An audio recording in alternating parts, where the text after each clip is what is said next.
I used to believe that every story had a source. A police report, a witness, a photograph, a recording. Something solid enough to hold in your hand before you let it settle inside your mind. Then I met the old man who asked me a question no sane person should ever answer. If you could interview someone who remembered the world before death existed, would you do it? At the time, I laughed. I wish I hadn't. My name is Daniel Mercer, and for almost 12 years, I hosted a small investigative podcast out of Portland, Oregon. We weren't famous. We weren't one of those polished productions with celebrity guests and dramatic reenactments. It was just me, a recorder, and people whose stories had slipped through the cracks of official history. Missing hikers, retired detectives, former cult members. People who swore they had witnessed things no court would ever accept. Most episodes ended the same way. Interesting stories, ordinary explanations, sometimes lies, sometimes grief dressed up as mystery. My listeners appreciated that I never promised ghosts. I promised honesty. That reputation is exactly why the package found its way to my office. It arrived on a rainy Tuesday without a return address. Inside was an old cassette tape, a handwritten note, and a photograph. The note contained only one sentence. He finally agreed to speak. Come before he changes his mind. No name, no location, nothing else. The photograph showed an elderly man sitting alone inside what looked like an abandoned church. He wasn't looking at the camera. He was staring upward, not toward the ceiling, toward something above it. There was something deeply unsettling about the expression on his face. Not fear, recognition. Like someone greeting an old enemy they expected to arrive at any moment. The back of the photograph had an address written in faded blue ink. Ash Hollow, Montana. I searched for it. There was barely anything online. Population under 200, one paved road. A church abandoned in the early 70s after a fire whose official cause remained undetermined. Normally, that would have been enough to interest me. But the cassette was stranger. I still owned equipment to play old tapes. The recording lasted exactly 19 seconds. A man's voice, old, steady. I have spoken with kings. Silence. I have spoken with murderers. Another pause. But I have never spoken to someone who still believes the devil is winning. Click. End of tape. No introduction. No explanation. Just those words. I listened 23 times that night. Each replay made me less certain of what disturbed me. The sentence itself, or the certainty behind it. 3 days later, I flew to Montana. Even now, after everything that's happened, I still wonder whether I made that decision, or whether something had already made it for me. Ash Hollow looked forgotten, not abandoned. Forgotten, there is a difference. Abandoned places still feel connected to the world. Forgotten places feel as though the world accidentally walked around them. The gas station had one pump. The grocery store sold mostly canned food. Every person I passed watched me with uncomfortable patience. Not curiosity, expectation. Like they already knew why I'd come. The church sat nearly a mile outside town. Burn marks still climbed portions of the stone walls despite decades of rain. Half the stained glass windows were missing. The remaining pieces reflected the afternoon sun in fractured colors that somehow never reached the ground. I found the old man sitting exactly where the photograph had shown him. Same wooden chair, same posture, same upward gaze. Only this time, He smiled before I said a word. You took longer than I expected. His voice matched the cassette. I introduced myself. He nodded politely. I know.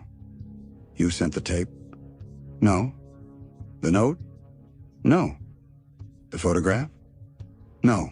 I frowned. Then who did? He looked at me for a long moment. They're always in such a hurry. Who? The ones who think information belongs to them. I waited. He never clarified. Instead, he stood. He moved carefully, but not weakly. Like every motion had been measured thousands of times before. He couldn't have been less than 90 years old. Yet there wasn't the slightest tremor in his hands. My name, he said, is Elias. No last name? I've had several. I chuckled awkwardly. He didn't. For some reason, that unsettled me more than if he'd smiled. I unpacked my recorder. He watched every movement with surprising interest. You're afraid. I don't think I am. You are? He wasn't accusing me, just observing. The fear hasn't reached your thoughts yet. It's still inside your body.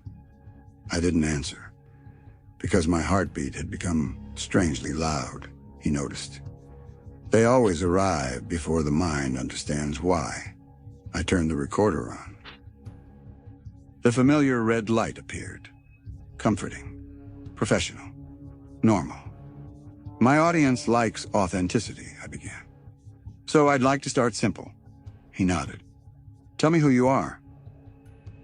I already did. No. Tell me who you really are. He became very still. Outside, the wind vanished.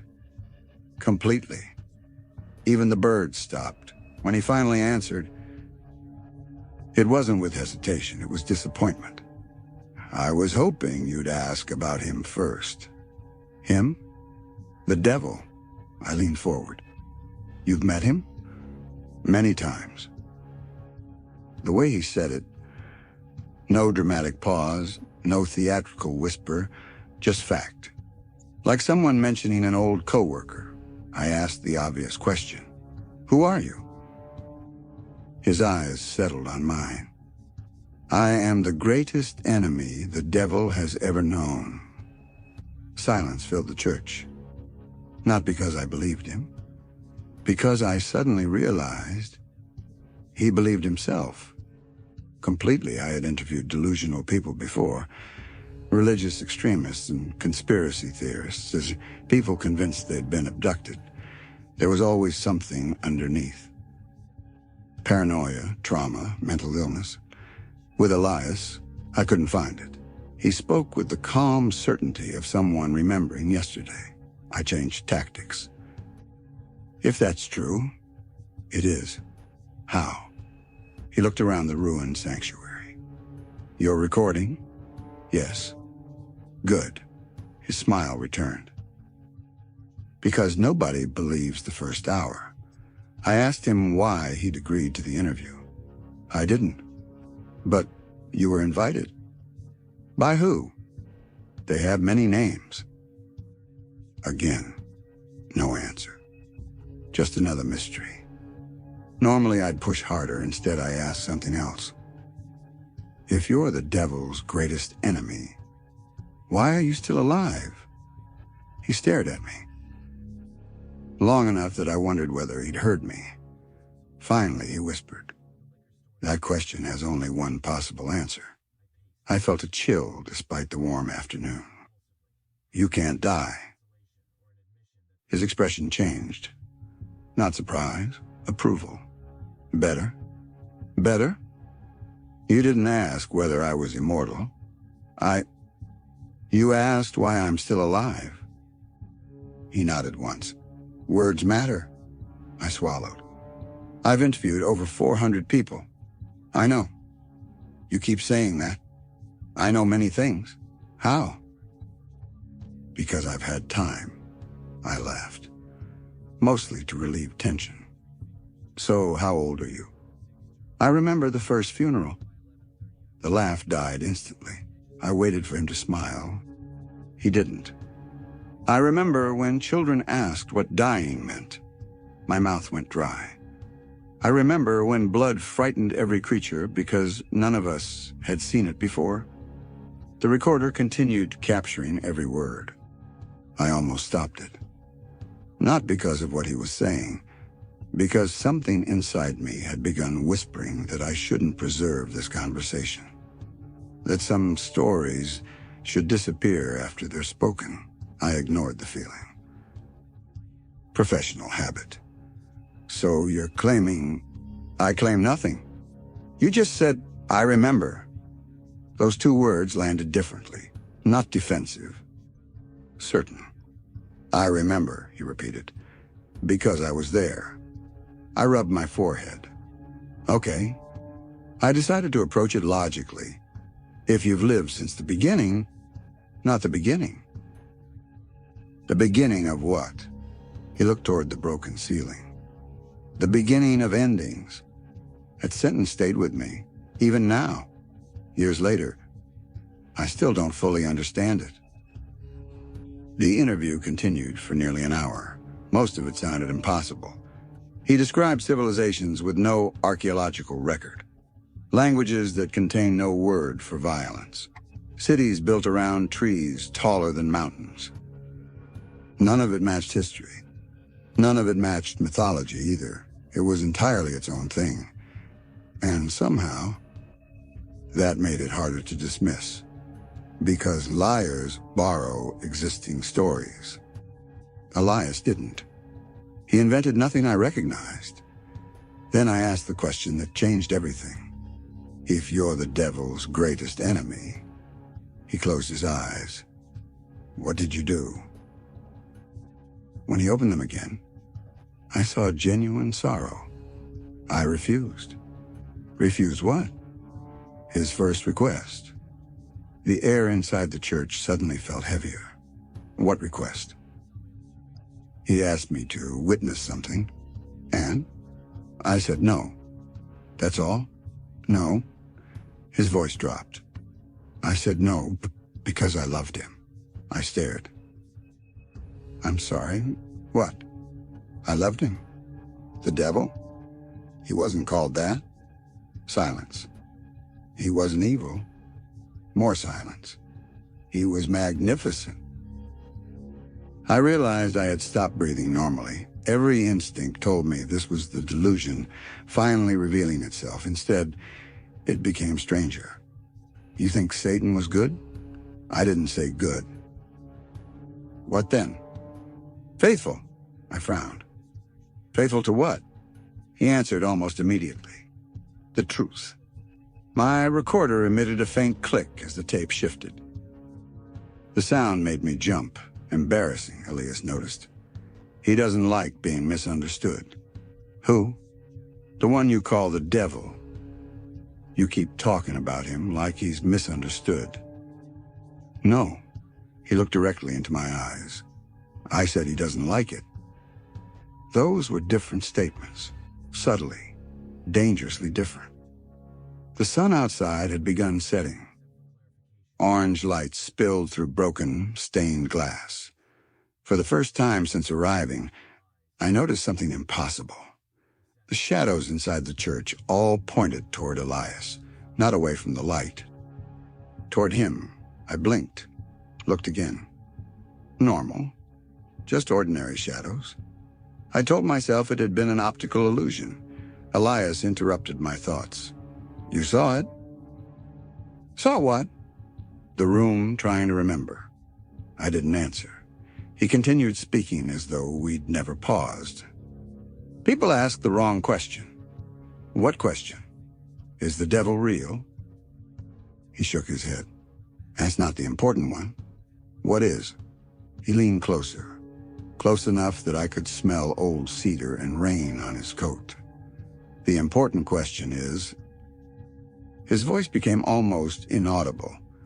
Why is he still afraid? I felt every hair on my arms rise. Afraid of what? He smiled sadly. Not what? Who? His eyes filled with something I still struggled to describe. Not fear. Memory. The last witness. I frowned. What witness? The only one he never managed to kill. Before I could ask another question, the church bell rang, once loud, violent, impossible. There was no bell anymore. I had seen the empty tower. Both of us looked upward. The sound echoed across the valley. One strike. Nothing more. Elias sighed. They know we're talking. Who's they? He ignored the question. Instead, he stood. The interview, apparently, was over. I think you should leave now. What? You've heard enough for one day. I've barely started. You've started far more than you understand. I reached for another question. He raised one finger. If you come back tomorrow, he hesitated. Do not let anyone know you're returning. Why? Because someone in this town serves him. Him? The one you've always imagined wearing horns. He smiled. He never liked the artwork. I packed my equipment with shaking hands. As I reached the doorway, I turned back. One last question. What exactly are you the witness to? For the first time since we'd met, Elias looked afraid. Not for himself, for me. When he finally answered, his voice barely carried across the ruined church. I watched the devil beg for forgiveness. And then he whispered something so quietly, I almost convinced myself I imagined it. He wasn't the one who refused it. I left before I could ask what he meant. Outside, dusk had swallowed the road. The town lights glowed faintly in the distance. Halfway to my rental truck, I realized something. I hadn't heard a single insect. No crickets, no frogs, nothing, and just wind. Then, behind me, inside the abandoned church, someone laughed. It wasn't Elias, it was younger, clearer, almost joyful. I spun around. The doorway was empty. The church stood silent beneath the darkening sky, but on the second floor, where no floor should have existed anymore, a single figure stood behind one remaining piece of stained glass, watching me, smiling. And although I couldn't see the face, I knew with absolute certainty it wasn't looking at me. It was looking at the recorder in my hand. For a few seconds, I couldn't move. The figure behind the stained glass remained perfectly still. It wasn't hiding. It wasn't threatening me. It simply watched. The last rays of sunlight painted the broken window crimson, turning the silhouette into nothing more than a human-shaped stain of dark red and black. I blinked. The figure was gone. Not stepping away, not ducking out of sight. Gone. Every rational instinct told me to climb back into the church and prove to myself there had never been anyone there. Every irrational instinct, the one I had spent my career dismissing, told me to get into the truck and leave. For once, instinct won. I locked the doors before starting the engine.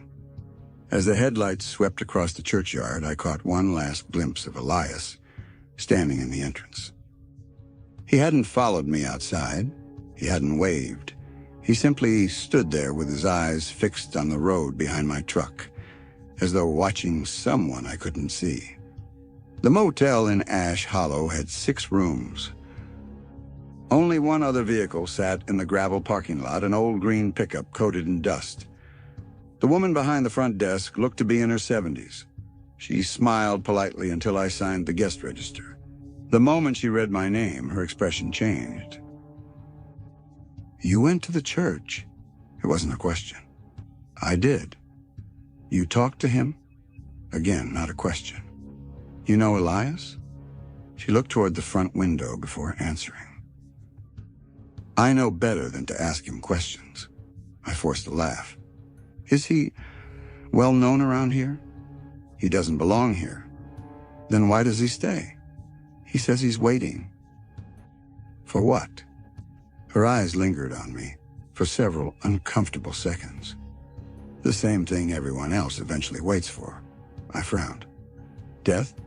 She shook her head. No. She handed me my room key. The one who brings it. Sleep never came easily that night. Every time I drifted toward unconsciousness, I dreamed of voices speaking in languages I somehow understood, while forgetting them the instant I woke. Around 2 a.m, I gave up trying to sleep. Instead, I plugged my recorder into my laptop. Professional habit. I always backed up interviews immediately. The recording began exactly as I remembered. My introduction, Elias introducing himself. The conversation flowed naturally until 23 minutes in. I stopped breathing. There was another voice, very faint. So quiet I'd missed it during the interview. It wasn't interrupting Elias. It wasn't answering questions. It was whispering underneath our conversation. At first I assumed it was wind. Then I isolated the audio, raised the volume, listened again. The whisperer repeated the same sentence over and over, not in English, not in Latin, not in any language I recognized. Yet somehow, I knew exactly what it meant. He remembers too much. I slammed the laptop shut. That should have been impossible. No one had been close enough to the recorder except Elias and me. I reopened the file. The whisper was gone. Only silence remained beneath our voices. I replayed the section 5 more times. Nothing. Just static. By sunrise, I had convinced myself exhaustion had distorted what I'd heard. Then I noticed something else. The recording was 4 minutes longer than I remembered. Those extra 4 minutes contained nothing but silence. At least, that's what the waveform suggested. The diner opened at 6. Ash Hollow seemed livelier in daylight, though lively was generous. A handful of locals drank coffee without speaking. The waitress filled my mug before I ordered. "You're the interviewer." Word traveled fast. "I guess so." "You staying another day?" "I plan to." She hesitated. "You shouldn't." "You know Elias too?" Everyone seemed to. She sighed. "My grandfather used to visit him every Sunday." "What for?" He never said. "What happened?" He stopped. "Why?" He came home one afternoon and burned every family photograph we own. That caught my attention. "Why would he do that?" He said memories become doors if someone knows your real name. She stared into her coffee. The next morning, he couldn't remember any of our names. By 9 o'clock, I was back at the church. Elias stood outside this time, leaning on a weathered walking stick I hadn't noticed before. "You came. You expected I wouldn't?" "I hoped." That answer unsettled me. "I have more questions." "I know. I also have something you should hear." I told him about the whisper on the recording. His face remained unreadable. I wondered when they would start. "They? They're curious." "Who's curious?" "The listeners. You keep talking like there are people following this conversation." "There are." I glanced around instinctively. The valley lay empty. "I don't see anyone." "No." "You mean spiritually?" "I mean patiently." That wasn't an answer, or maybe it was. I decided to stop chasing his metaphors. "Yesterday, you said you witnessed the devil begging for forgiveness." "Yes." "You also said he wasn't the one who refused it." "Correct." "So who did?" For the first time, Elias looked genuinely reluctant. "The answer won't help you. It'll help me understand." "No." His voice hardened. "It will only help you survive long enough to regret understanding." He started walking around the church grounds. I followed. The cemetery behind the building had mostly collapsed into the earth. Many headstones had become unreadable. Others bore no names at all, just dates. One grave stopped me cold. It was new, fresh soil, fresh flowers, no name. Only a single sentence carved into black stone. He asked the wrong question. I looked toward Elias. Who's buried here? No one, but the grave is waiting. For who? He met my eyes. I hope it remains empty. Around noon, we sat beneath a dying cottonwood overlooking the valley. For nearly 20 minutes, neither of us spoke. The silence wasn't awkward. It felt deliberate. Finally, Elias broke it. Tell me something true. I blinked. What? Something true. I shrugged. My father died when I was 16. He nodded. Good. Good? It hurt to say. What does that have to do with anything? Truth usually does. He pointed toward the recorder. Most people speak into machines hoping to become remembered. His expression darkened. Very few consider who else may remember them. Then he asked me a question. Do you know why evil lies? I answered automatically. To deceive. No. He smiled sadly. Evil lies because truth has weight. I frowned. I don't follow. If enough people believe a lie, reality bends around it. He picked up a pebble. But truth, he placed it in my hand, falls. I stared at the stone. For reasons I couldn't explain, it felt unusually warm. Keep it. What is it? It remembers. That sentence should have sounded ridiculous. Instead, it felt terrifying. The interview became more focused that afternoon. I asked about the beginning. Not creation, not God, not heaven. The beginning of conflict. According to Elias, it started with a conversation. Not a war, not a rebellion, a question. The brightest among us asked whether love could exist without freedom. I remained silent. He wasn't challenging God. He was curious. And that was wrong? No. Elias looked genuinely heartbroken. The wrong came afterward. What happened? No one agreed on the answer. He looked toward the clouds. Arguments become divisions. Divisions become loyalties. Loyalties become kingdoms. And kingdoms, he closed his eyes. Forget they were once families. I couldn't shake the feeling he wasn't talking only about heaven. He sounded like a man remembering his own home falling apart.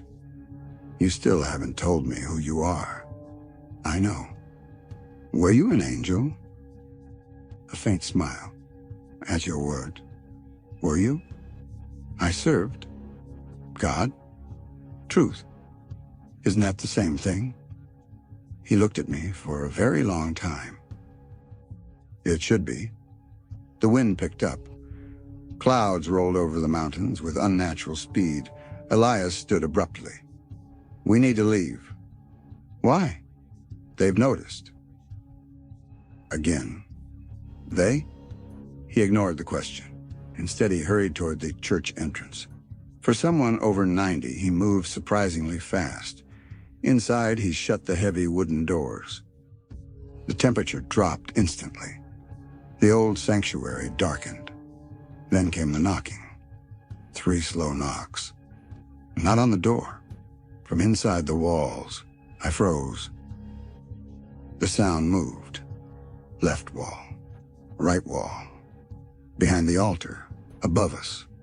Always 3 knocks. Always slow. Always patient. What is that? Elias whispered. They're looking. For us. For you. My pulse hammered in my ears. Another 3 knocks. Closer. This time directly beneath my feet. The floor vibrated.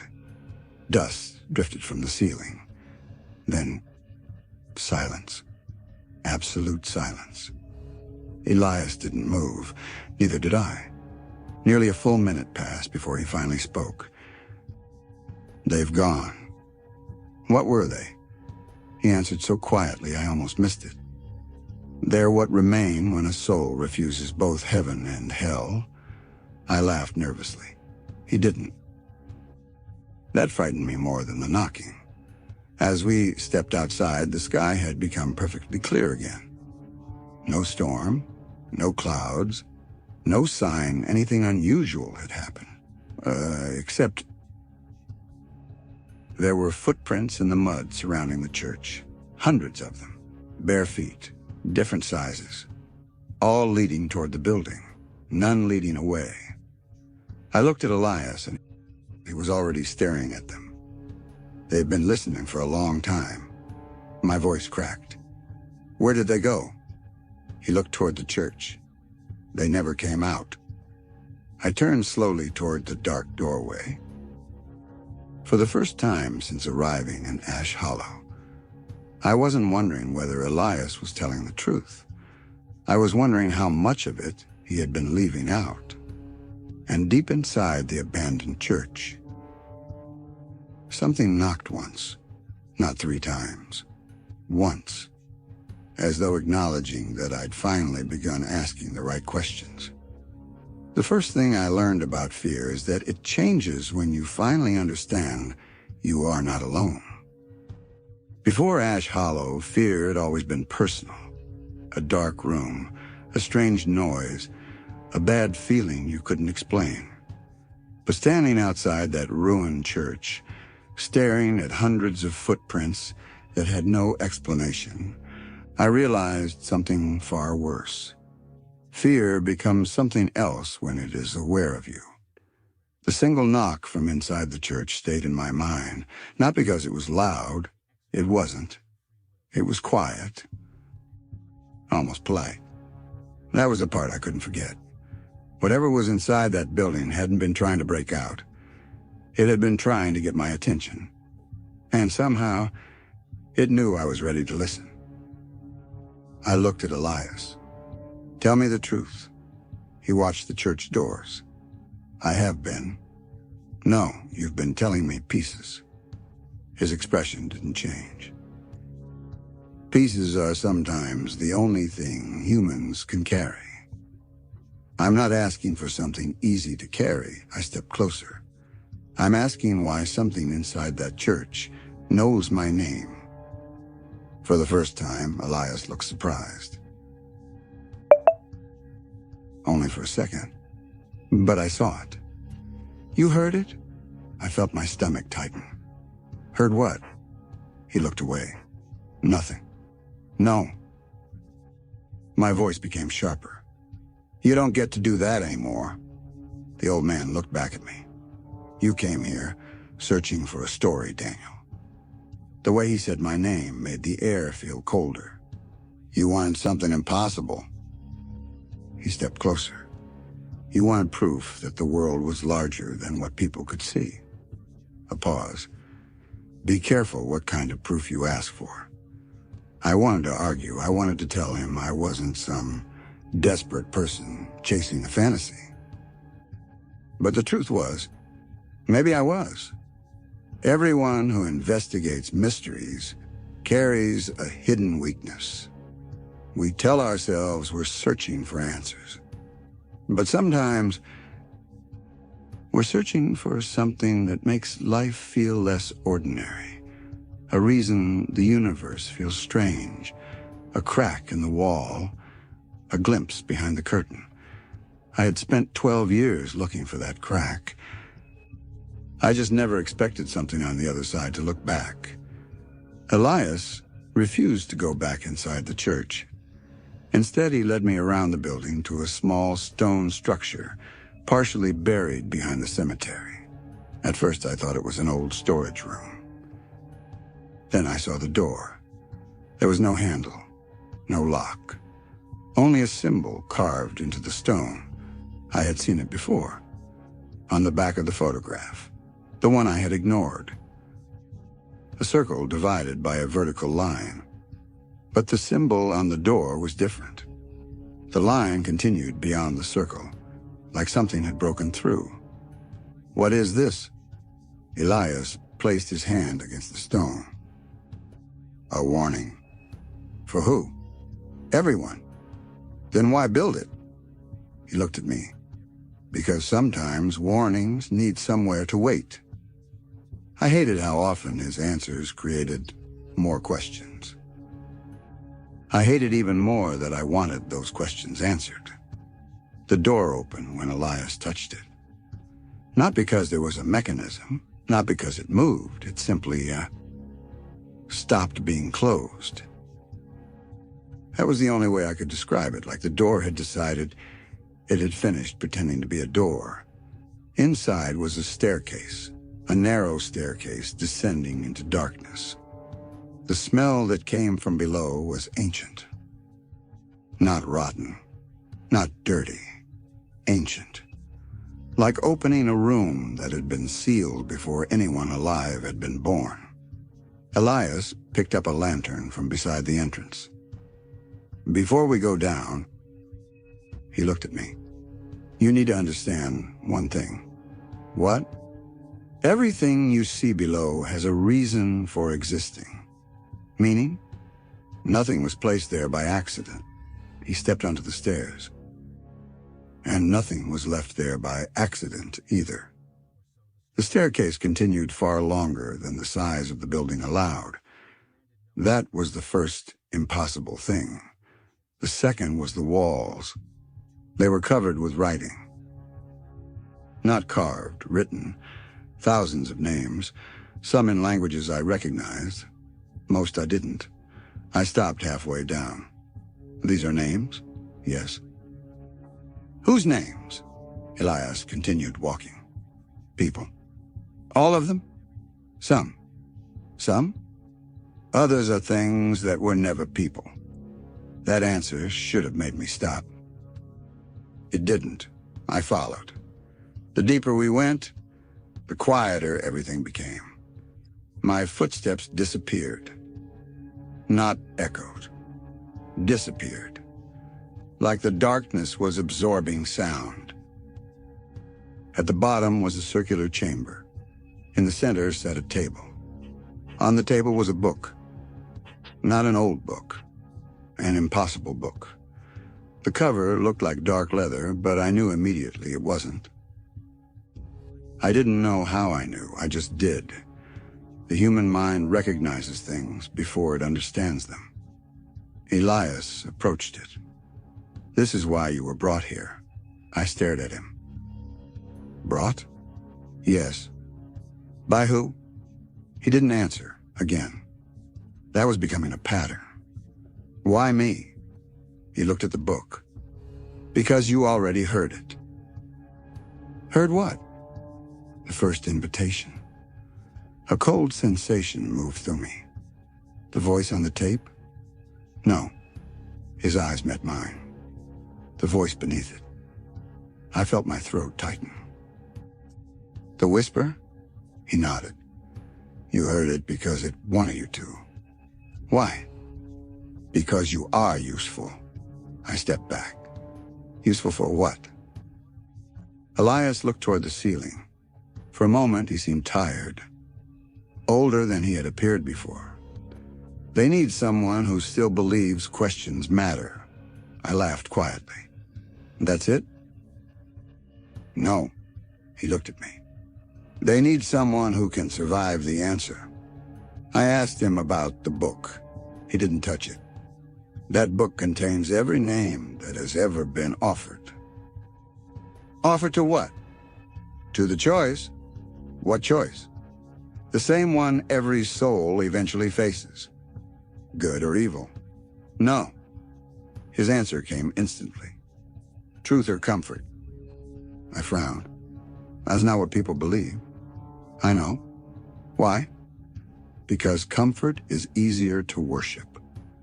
The lantern flickered. For 1 second, the room went dark. In that darkness, I heard something. A whisper. Not from the walls, not from the book. Right beside me. "Daniel." I froze. The voice was familiar. Impossible. I turned. No one was there. But Elias had noticed. "What did you hear?" I didn't answer immediately, because I recognized the voice, and I didn't want to say it out loud. "Someone I know." His face changed. "Who?" I swallowed. "My father." Silence. My father had been dead for 19 years. He had died when I was 16. Heart failure, a hospital room, a machine that became quiet, a nurse who wouldn't look me in the eye afterward. I had accepted it. I had lived with it. But that voice, it sounded exactly like him. Elias closed his eyes. "That's why." "Why what?" "Why they chose you." Anger replaced fear. "What does my dead father have to do with any of this?" Elias looked genuinely sorry. "I don't know." That shocked me. "You don't know?" "No. You've lived for thousands of years and you don't know." He looked at the book. "There are things even I cannot understand." The honesty of that answer frightened me more than confidence would have. I moved toward the book. Elias grabbed my arm, hard. His strength surprised me. "Don't." "Why?" "Because it knows what you want." "What does that mean?" "It knows the question you have never admitted." I stared at him. "What question?" His grip loosened. "The one every person who loses someone carries." I looked away. Because I knew. I knew exactly what he meant. I had never admitted it. Not to anyone. Not even myself. My father died before we fixed things. Our last conversation had been an argument. I had left the hospital angry. I never apologized. Never said goodbye. For 19 years, one thought had followed me everywhere. What if I had one more minute, one more conversation, one more chance? Elias whispered, "That is the door they use." I looked back at him. "What?" "Regret." The chamber seemed colder. "They cannot force people to follow them." "Who?" "The ones you call demons." He spoke carefully. "They don't drag souls into darkness." "What do? "They offer them a reason to walk there willingly." The book opened. Neither of us touched it. It simply opened. The pages moved slowly. Not from wind. There was no wind. The first page was blank. The second page was blank. The third page had my name, Daniel Mercer. The ink looked fresh. I couldn't speak. Elias whispered something I couldn't understand. "What?" He stared at the page. "It's impossible." "What is?" "You weren't supposed to be written yet." The room seemed to tilt. "What does that mean?" Before he answered, the page changed. The letters disappeared. A new sentence appeared. "Not my name. Not a message, a warning. Do not let him remember." I looked at Elias. His face had gone pale. "Who?" His eyes slowly lifted toward the ceiling. "The devil." A sound came from above us. A footstep. Then another. Someone was walking through the church. Someone who had entered while we were underground. Elias blew out the lantern. Darkness swallowed us. "Stay silent." "Who is it?" His answer was barely a whisper. "The reason I have been hiding." Another footstep. Closer. Then a voice echoed down the staircase. A man's voice. Young, calm, almost familiar. "Elias?" The old man's face tightened. The voice continued. "You finally found someone willing to listen." My blood went cold. Because I recognized that voice too. It was the same voice from the church. The voice behind the stained glass. The voice that had laughed after I left. Then it spoke my name. "Daniel." The darkness around us seemed to breathe. I've been waiting a very long time to meet you." And Elias whispered the words that changed everything. "Don't answer him." A pause, then Elias added, "Because he isn't the devil." I stared into the darkness. "What?" The voice above us laughed softly. And Elias finished, "He's the first person the devil ever feared." For several seconds, I couldn't process what Elias had said. The first person the devil ever feared. Those words didn't fit into any version of reality I understood. The devil was supposed to be the beginning of fear, the source of corruption, the enemy, the thing people whispered about when they needed a name for darkness. But Elias had just introduced another possibility, a possibility far worse. What if the devil wasn't the oldest evil? What if something came before him? The footsteps above us stopped. Whoever stood at the top of the staircase was waiting. Not searching, waiting. That bothered me more. A person who searches is uncertain.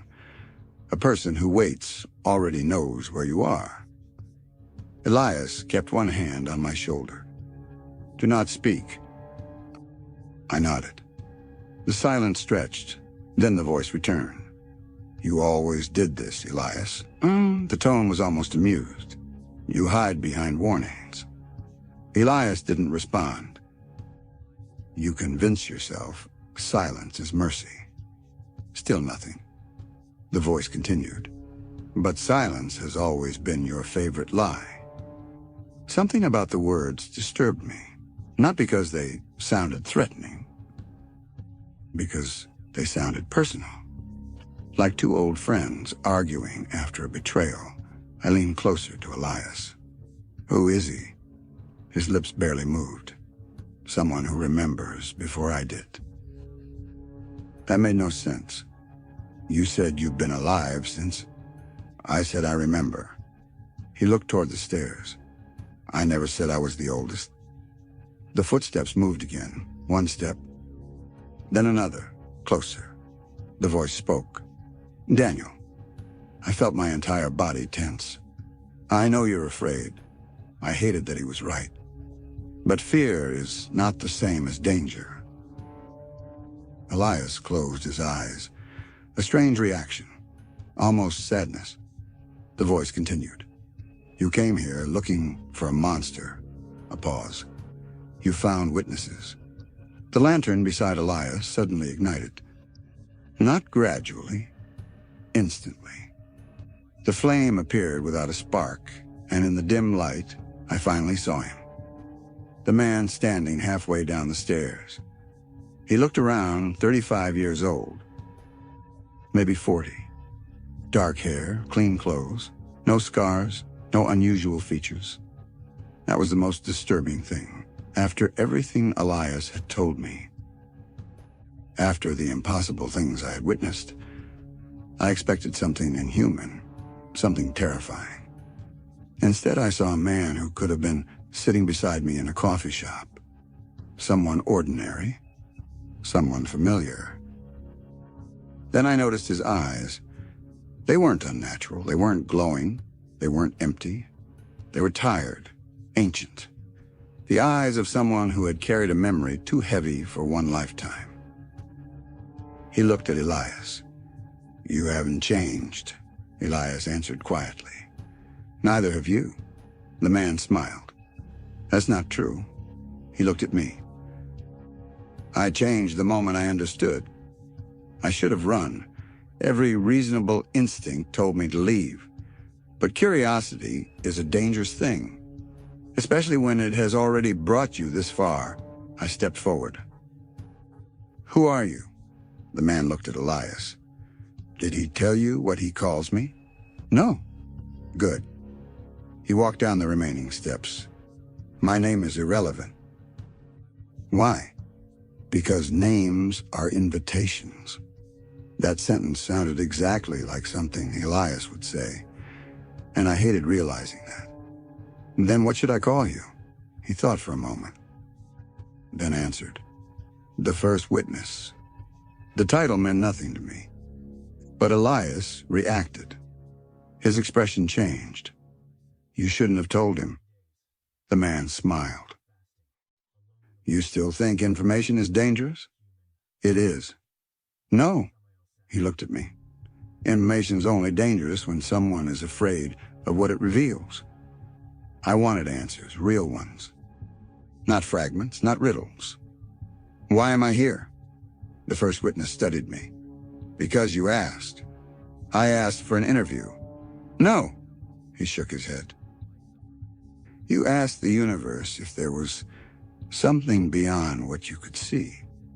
I felt a chill. I never said that. People rarely say their deepest questions aloud. He walked around the chamber.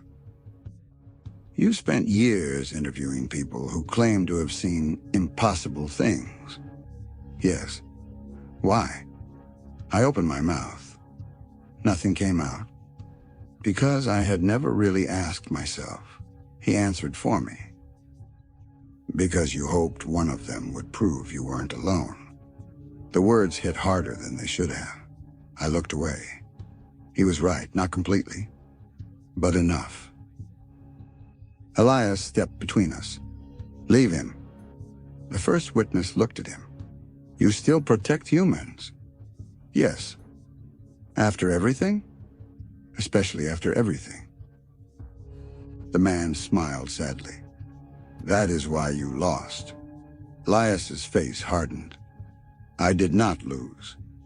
No? A pause?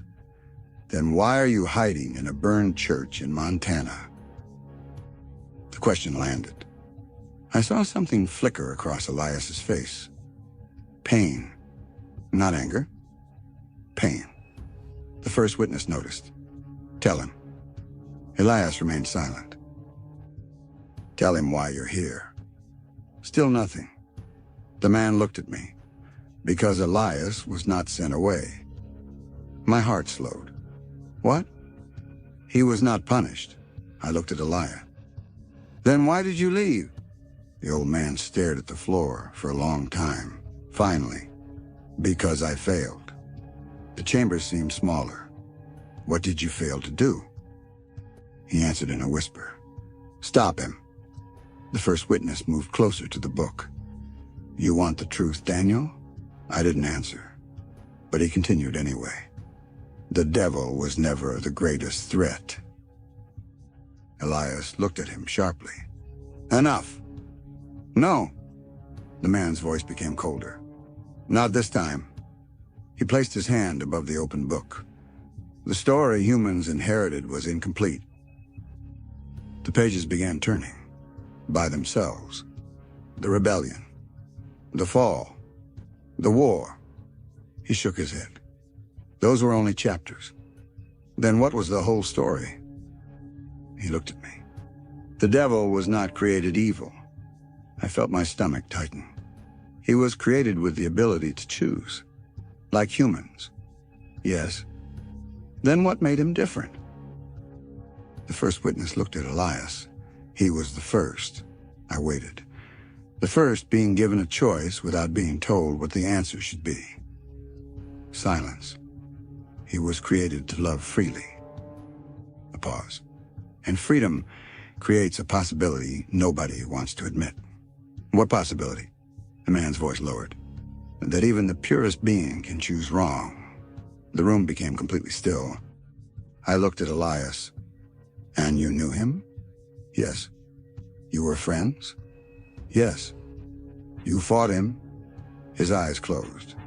Yes? Why? The answer took a long time. Because he believed something I couldn't accept. What? Ilya looked at the book. He believed forgiveness had limits. The First Witness interrupted. And Elias believed forgiveness had none. The two men stared at each other. A war that had lasted longer than human history seemed to exist between those two looks. So who was right? Neither answered. That frightened me, because I expected one of them to say the other was wrong. Instead, They both looked like people who had spent eternity asking the same question. The book suddenly changed. The pages stopped moving. A new page appeared. This time it wasn't my name. It was a date from my childhood. The day my father died. My hands became cold. No.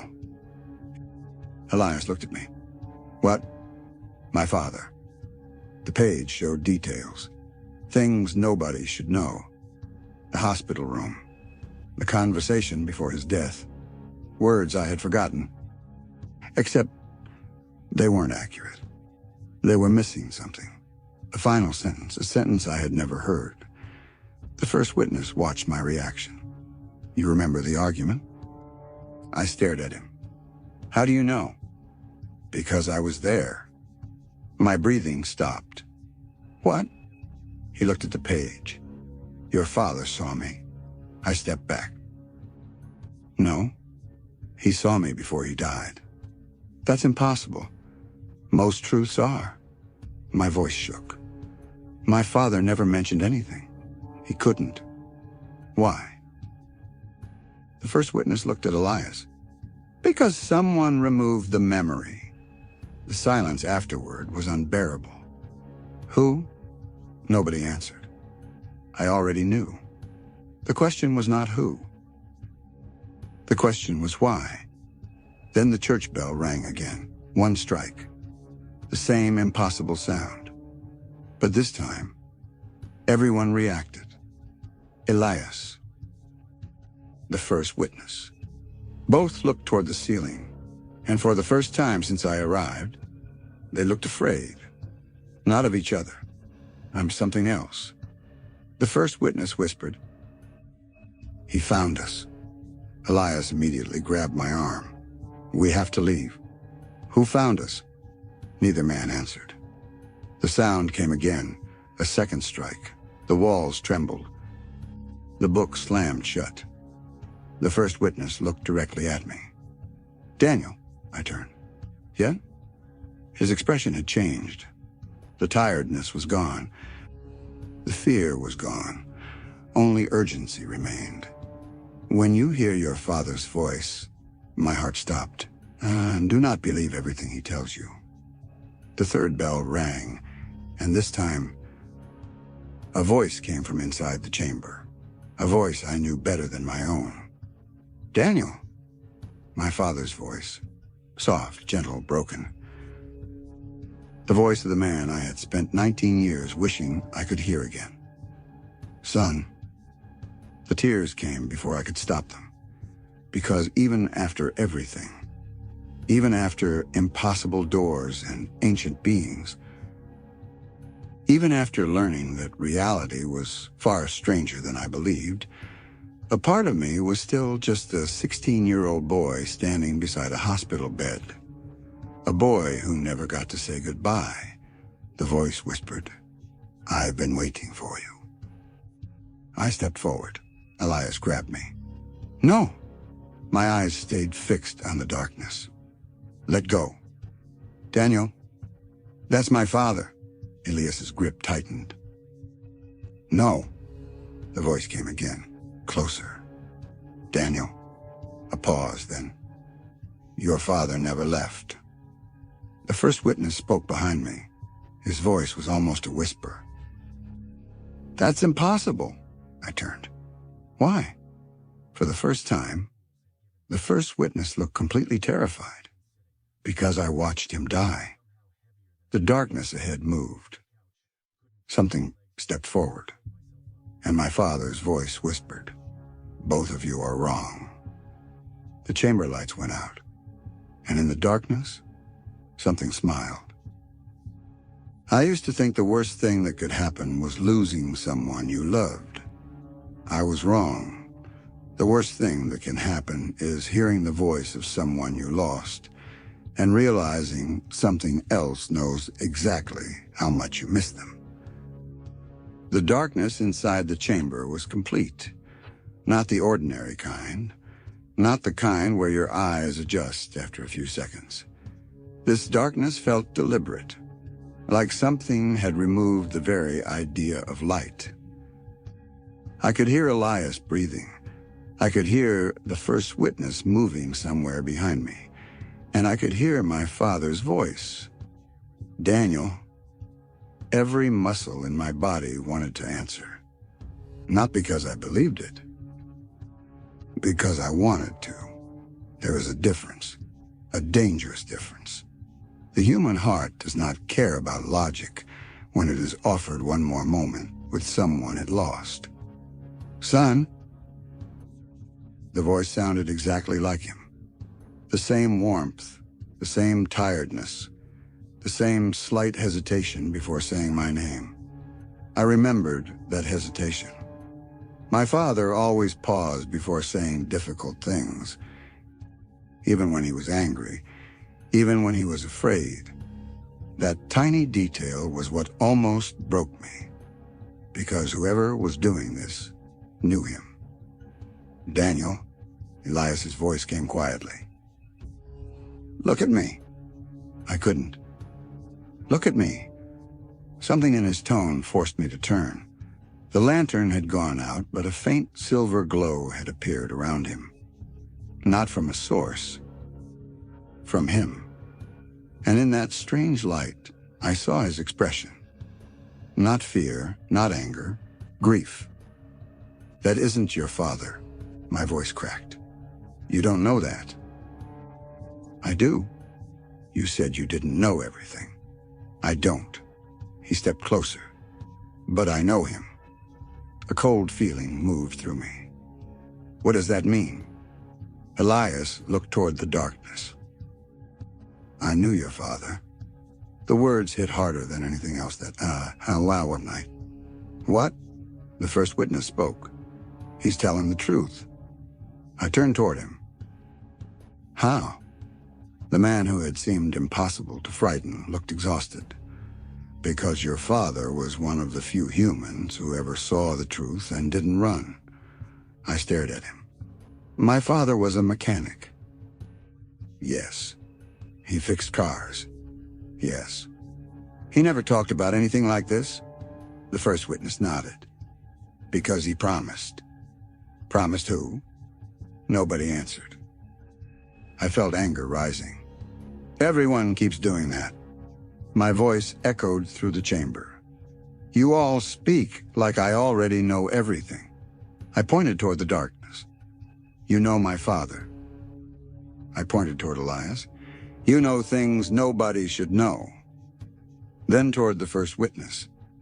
You know what happened before humanity existed. My hands shook.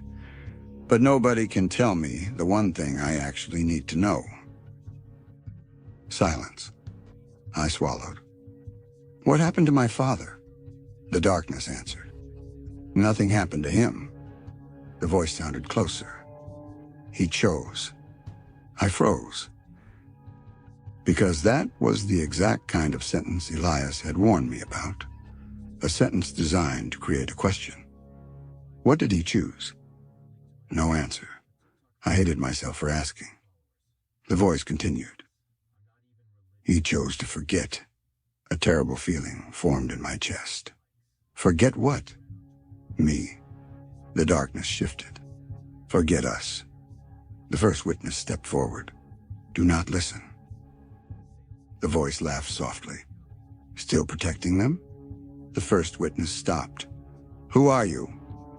For the first time, the voice answered him directly. You know? No. A pause. Then the first witness whispered. You cannot be. The voice became softer. After all this time, a pause. You still cannot accept what I became. My blood turned cold.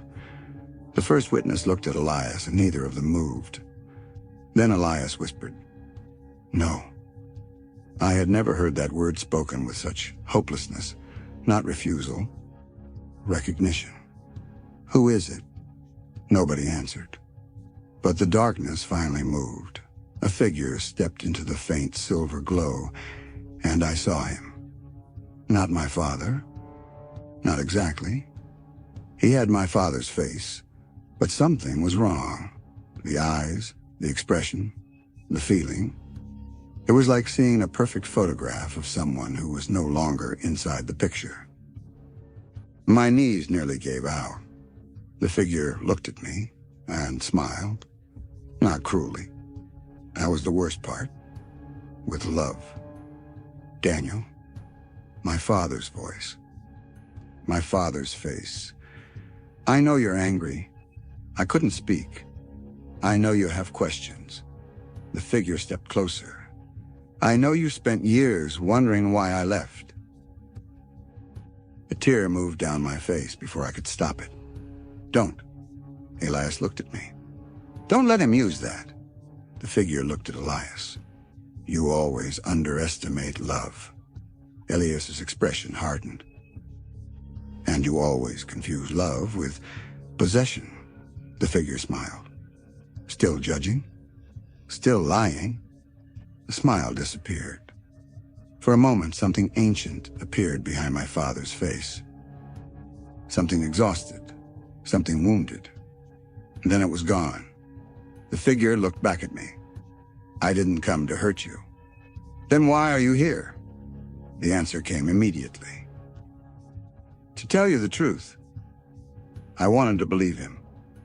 That was the terrifying part. Not because he was convincing, because some part of me needed him to be. I had spent 19 years carrying one moment. The last argument. The last words. The last look on my father's face. And now something wearing his voice stood in front of me offering closure. The most dangerous lies are not the ones that sound impossible. They are the ones that sound like what you always wanted to hear. What truth? The figure looked at Elias, then the first witness, then me. Your father was not taken from you. I waited. He was protecting you. My heart stopped. From what? The figure's eyes moved toward Elias. From him. I laughed once, a broken sound. That doesn't make sense. No. The figure nodded. Because you've only been told half the story. The chamber began changing. The walls shifted, not physically. Memory shifted. The stone disappeared. The darkness became a hospital room. I knew it instantly, even though I hadn't seen it in 19 years. My father's hospital room. The same bed. The same window. The same chair where I had sat. My breath caught. No. Elias looked around. This isn't real. The figure beside me whispered. It is. The scene continued. My younger self appeared. 16 years old, angry, scared, holding back tears. I watched myself arguing with my father, but there was something different, something I had forgotten. Someone else was there. Standing in the corner, a younger version of Elias. I stared. No. The first witness spoke quietly. He was there. My younger self couldn't see him. My father could. The memory continued. My father looked toward Elias, then he said something I never heard. If I remember tomorrow, they will find him. My younger self shouted. What are you talking about? My father ignored me. He looked at Elias. I know what happens next. The younger Elias looked devastated. You shouldn't have seen. My father smiled sadly. I was supposed to. The room shook. The memory distorted. I stepped closer. Why don't I remember this? The figure answered. Because you weren't supposed to. I turned. Who removed it? The figure didn't answer. I already knew. The answer was worse than any monster. My father had done it himself. The memory changed again. My father was alone, speaking to someone I couldn't see. I won't let him carry this. A voice answered. Not my father's. You don't understand the cost. I do. You will lose him. I know. The unseen voice continued. He will forget you. I know. He will hate you. My father's face broke. I know. Then the voice asked, would you still choose it? My father closed his eyes and answered. Every time. The memory disappeared. I fell to my knees.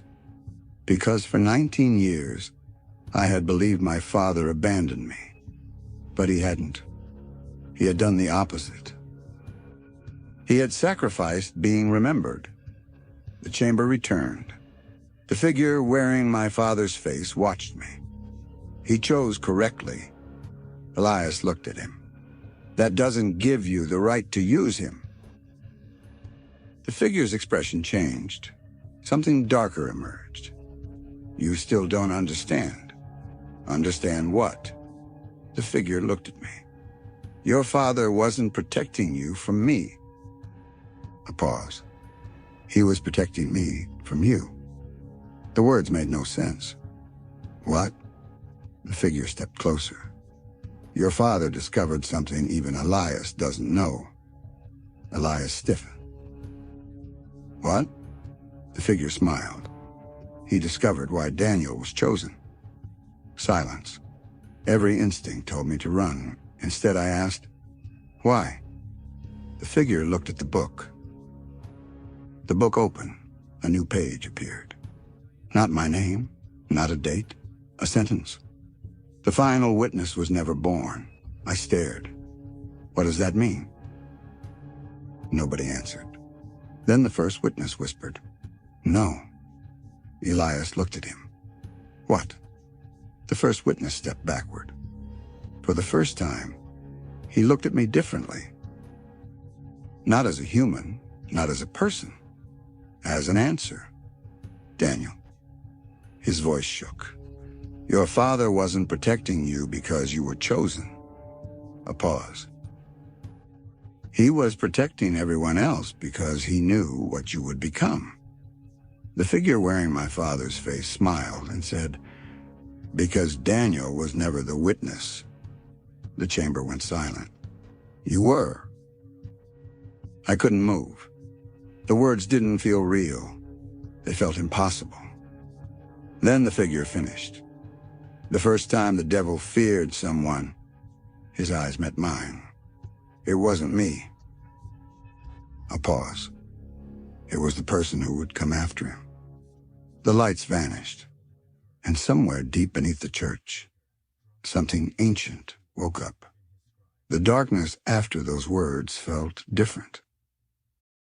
Before, the darkness had been something around us. Now it felt like something inside me. Because there are some sentences that don't frighten you because you understand them.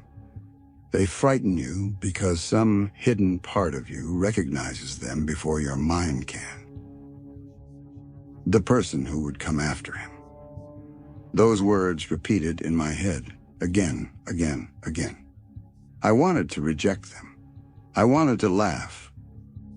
I wanted to tell myself this was some elaborate manipulation designed by ancient beings who understood human psychology better than any person ever could. But then I remembered something small, something I had ignored my entire life.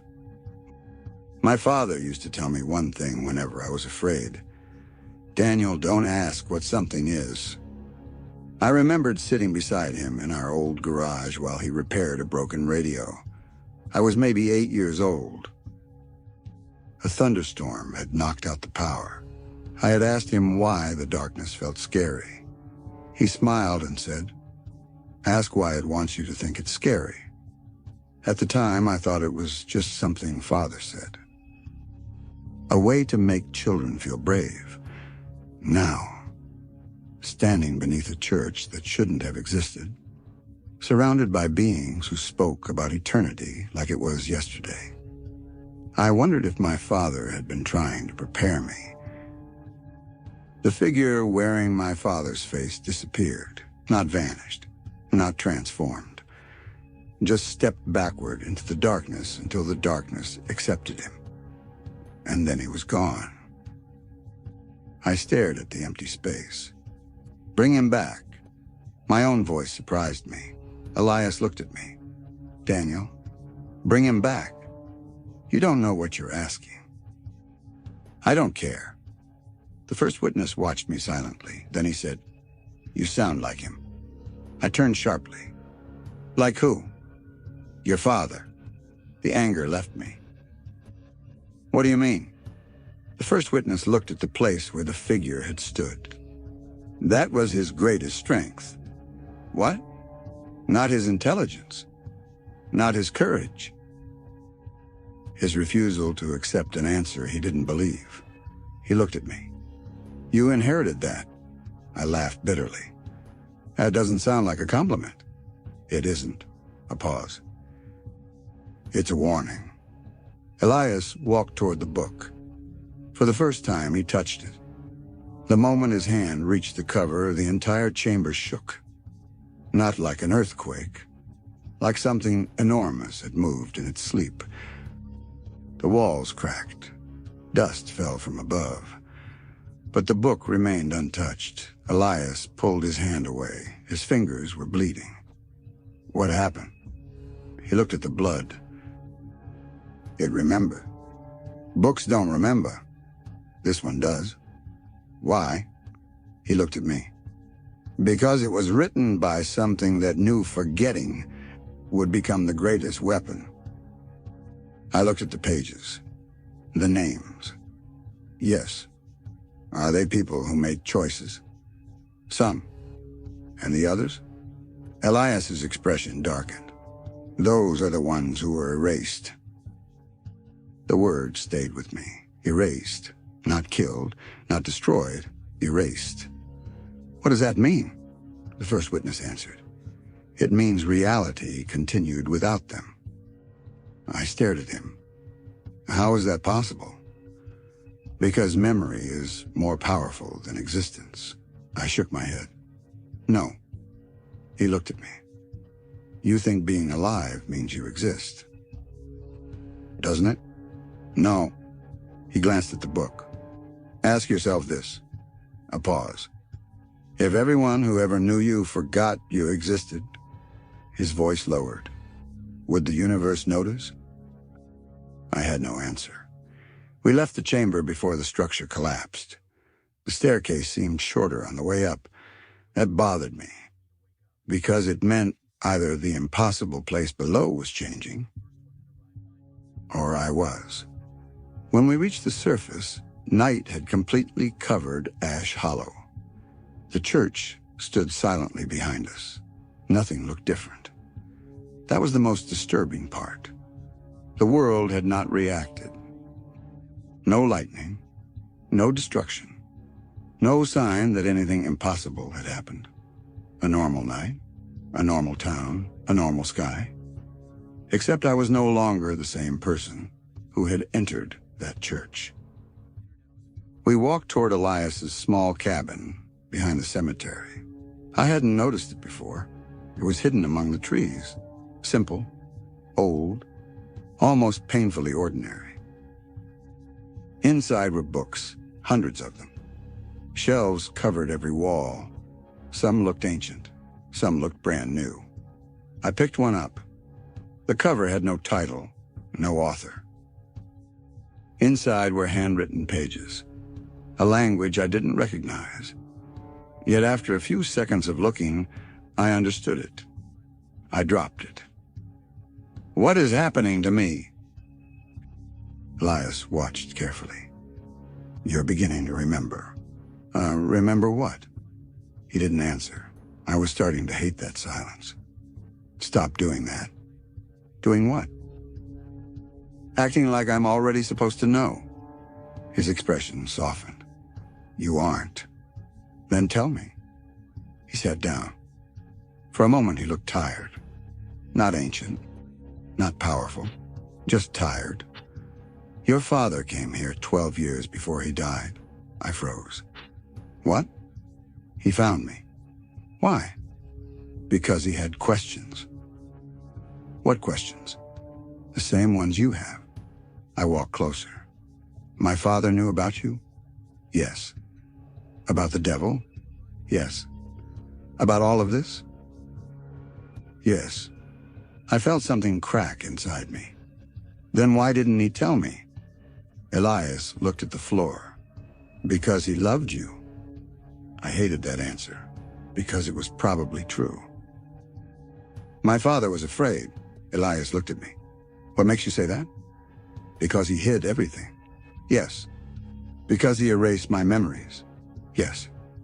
Because he died, knowing I'd never understand. Elias was silent.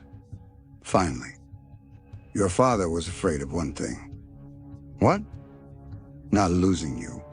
A pause. Losing what you would become if you knew too much. The room went quiet. I looked outside. The town lights flickered in the distance. Who am I? Elias didn't answer immediately. When he did, his voice was careful. The wrong question. Why? Because identity is not something you discover. He looked at me. It's something you choose. I shook my head. No, that's not enough. What do you want me to say? The truth. He nodded. Then here's the truth. A long pause. You are human. I almost laughed. That's supposed to make me feel better? It should. Why? Because everything else would be easier if you weren't. The first witness had remained silent since entering the cabin. Now he spoke. Tell him about the mark. Elias looked at him. No. He's already seen it. I frowned. What mark? The first witness looked at my hand. My blood turned cold. I followed his gaze. There was a faint symbol on my palm. A symbol I had never seen before. The same circle, the same broken line, the one from the door. I touched it. When did this happen? Elias looked away. Daniel. When? Before you arrived. I stared at him. You knew? Yes. And you didn't tell me? No. Why? His answer was quiet. Because I was hoping I was wrong. I looked at the mark. What is it? The first witness answered. The reason the devil searched for you. The room seemed colder. Why? Because it means you are connected to the first choice. I waited. What first choice? The first witness looked toward the window. The choice that created the idea of evil. I wanted to leave. For the first time since arriving in Ash Hollow, I wanted to abandon everything. The story, the investigation, the answers, all of it.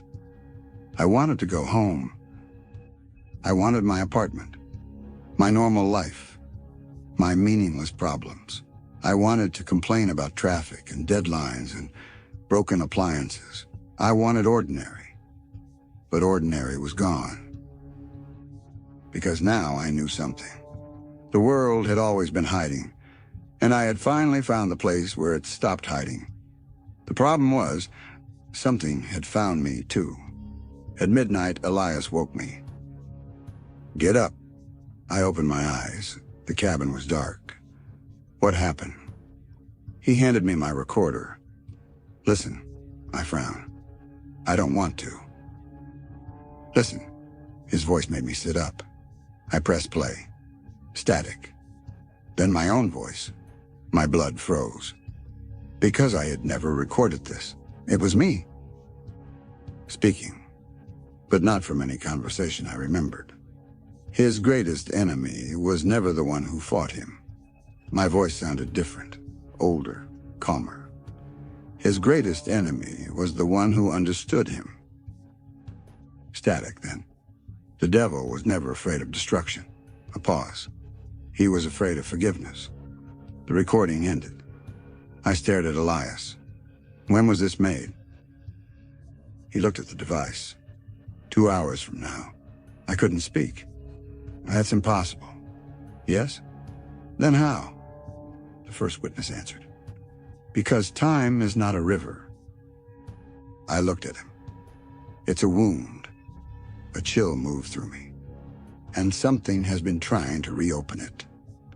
Outside the cabin, something moved. Elias immediately stood. The first witness reached for the door. I saw fear return to both of them. "What is it?" Nobody answered. Then came the sound.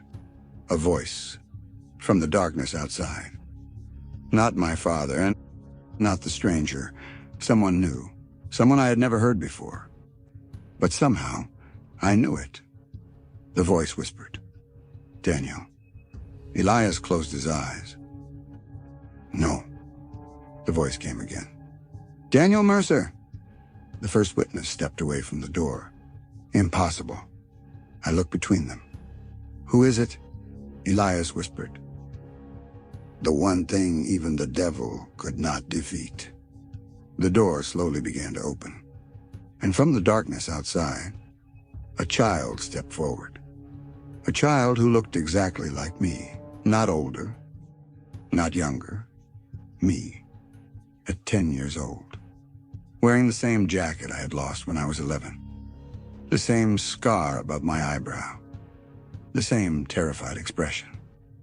The child looked at me and said, "I've been waiting for you to come back. I have spent years trying to describe what it feels like to see yourself standing outside your own body. There is no word for it. Shock is too small. Fear is too simple. It isn't like seeing a ghost. A ghost is something separate from you. Something you can point at and say, 'That is not me.'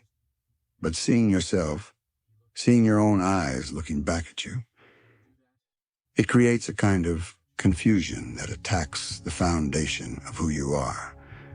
Because the first question is not, 'How is this possible?' The first question is, which one of us is real?" The child standing outside Elias's cabin looked exactly like me. Not similar, not close. Exactly. Same dark hair, same scar above my eyebrow, same nervous expression I remembered seeing in old photographs.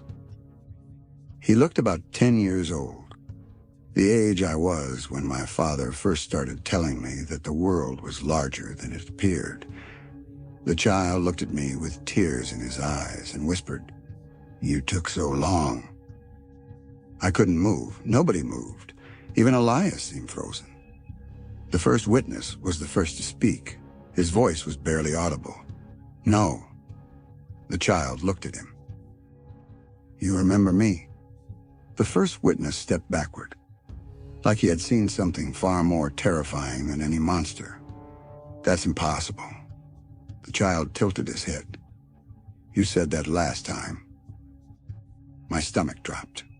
"Last time?" The child ignored me. He looked at Elias. "You promised you wouldn't let him forget again." Elias's face changed, a mixture of pain and guilt. "I tried." The child looked at me. "No." A pause. "You failed." I finally found my voice. "Who are you?" The child looked confused, like the answer should have been obvious. "I'm you." "No." The word came out immediately. Too quickly. The child smiled sadly. "That's what you said before." I felt my heartbeat in my ears. "Before when?" Nobody answered. The child stepped closer. Elias moved between us. "Stay back." The child stopped. "You still protect him from himself." Elias's expression hardened. "You don't know what you are." The child looked at him. "I know exactly what I am." The room went silent. Then the child said something that made my blood run cold. "I'm the part of Daniel that survived." I looked at Elias. "What does that mean?" He didn't answer. I looked at the first witness. Neither did he. The child sighed. "This is why we keep failing." "Who is we?" The child looked at me. "You, me, and everyone who tried to save you." I shook my head. "No." The child stepped closer. "You don't remember." "Remember what?" "Everything. I laughed once, a broken sound. Ah, you're telling me I have forgotten my entire life? No. The child looked toward the sky. You're telling yourself you have. Elias closed the door. The child did not resist. That frightened me. A thing that can appear outside your house and knows impossible things should not be calm when locked outside. But he was, like he had done this before. Like he had watched the same scene happen many times. Elias turned to me. You need to understand something. I crossed my arms. I've been hearing that all day. This is different. How? He looked at the child. Because the thing standing there is not an enemy. Then what is it? Elias struggled to answer. Finally, a memory. I stared. A memory? Yes. Memories don't walk around. Most don't. The first witness looked at the child. This one was never supposed to be forgotten. The child sat at the small wooden table inside the cabin, the same way I used to sit when my father helped me with homework. The comparison made me uncomfortable, because the child seemed familiar. Not just because he looked like me, because I remembered being him. But I also remembered not being him. It was like watching a dream you had forgotten having. The child looked at the books on Elias's shelves. You still keep these? Elias nodded. Yes. Why? Because someone should remember. The child smiled. You always say that. I looked at Elias. How many times have you met him? Elias didn't answer. The child did. Thousands. The room went silent. What? The child looked at me. Not here. He pointed to his own chest. Here. Then his finger moved toward my head. There. I felt a pressure behind my eyes, a sudden flash, a place I had never seen. A sky filled with stars, a city built around impossible structures, a voice calling my name. Then it vanished. I grabbed the table. What was that? The child whispered, home. I wanted to deny it. I wanted to call it a hallucination, stress, trauma, anything. But I had passed the point where ordinary explanations worked. The impossible had become the only thing that made sense. Tell me what happened. The child looked at Elias. Elias nodded slowly. Before humanity existed, the child interrupted. Before humanity remembers existing. Elias glanced at him. Yes, I sat down. Go on. Elias took a breath. There was a question. The same question? Yes. The one about freedom? Yes. The devil's question? The first witness answered. No. I looked at him. No. He shook his head. That was only the question everyone remembers. Then what was the real question? The first witness looked at me. Who would choose love if they were given the ability to choose anything? I frowned. Isn't that the same thing? No. His voice became quiet. Because love chosen freely is different from love created by design. I looked at Elias. And where do I fit into that? Nobody spoke. The child did. You were the answer. The room became completely silent. I laughed. Not because it was funny, because my mind needed something to do. Me? The child nodded. You? I'm a person. Yes. I have a job. Yes. I pay rent. Yes. I eat breakfast and forget where I put my keys. The child smiled. Yes. Then how am I the answer to some ancient cosmic question? The child looked sad. Because you were never meant to know. Elias walked to the window. The first choice created a division. He spoke slowly. Some believed freedom was dangerous. Others believed it was necessary. The argument became a conflict. The conflict became a war. The war became a story. I listened. But stories simplify. He looked at me. They turn complicated things into heroes and villains. And the truth? The truth is harder. The first witness continued. The devil was not the only one who questioned. I looked at him. Who else did? He looked at me. You. My body went cold. No. The child nodded. Yes. No. I stood. I've never existed before this. The child smiled sadly. That's what they wanted you to believe. The cabin shook, not violently, almost like something outside had heard the conversation. The child looked toward the window. They know. Elias immediately moved. Who? The child didn't answer. He looked at me. The same ones who have always been searching. I felt anger rising. Who are they? The child looked afraid. And that scared me more than anything else.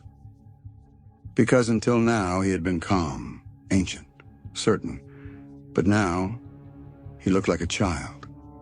A scared child. The ones who don't want the answer. The lights went out. This time nobody moved. Because everyone understood. Something was outside. The same feeling returned. The feeling from the church, being watched. The window cracked. A line spread across the glass, then another, but nothing touched it. The cracks formed by themselves, and in the center of the window appeared a symbol, not the circle, not the broken line, something different, a mark like an open eye. The child whispered, "They found us." Elias grabbed an old book from the shelf. The first witness moved toward the door. I stood frozen. Who? The answer came from outside. A voice. Thousands of voices. All speaking together. Men, women, children, old, young, all saying the same thing. Return what was taken. The child grabbed my hand. His hand was warm, human, real. Don't let them separate us. I looked down at our hands. Two versions of me. One older, one younger, connected. Then I noticed something. The mark on my palm was glowing, and the mark on his palm matched it. Like two pieces of the same symbol. Elias saw it. His face changed. No. What? He looked terrified. That's not a mark. The window shattered inward. The voices stopped. Elias whispered, "It's a door." Something entered the cabin, not through the broken window, through the symbol. The darkness folded inward, like reality itself had opened. The first witness raised his hand. A force moved through the room. The walls shook. The darkness stopped. For 1 second, I saw what was beyond it. A place without sky, without ground. A place filled with endless watching eyes. Then it disappeared. The first witness fell to one knee. Blood ran from his nose. I rushed toward him. "Are you okay?" He looked at me, and for the first time, he looked human. No. A pause. I can't stop them anymore. Elias looked at the child. What happens now? The child looked at me. The final memory returns. I felt a terrible pressure building behind my eyes. What memory?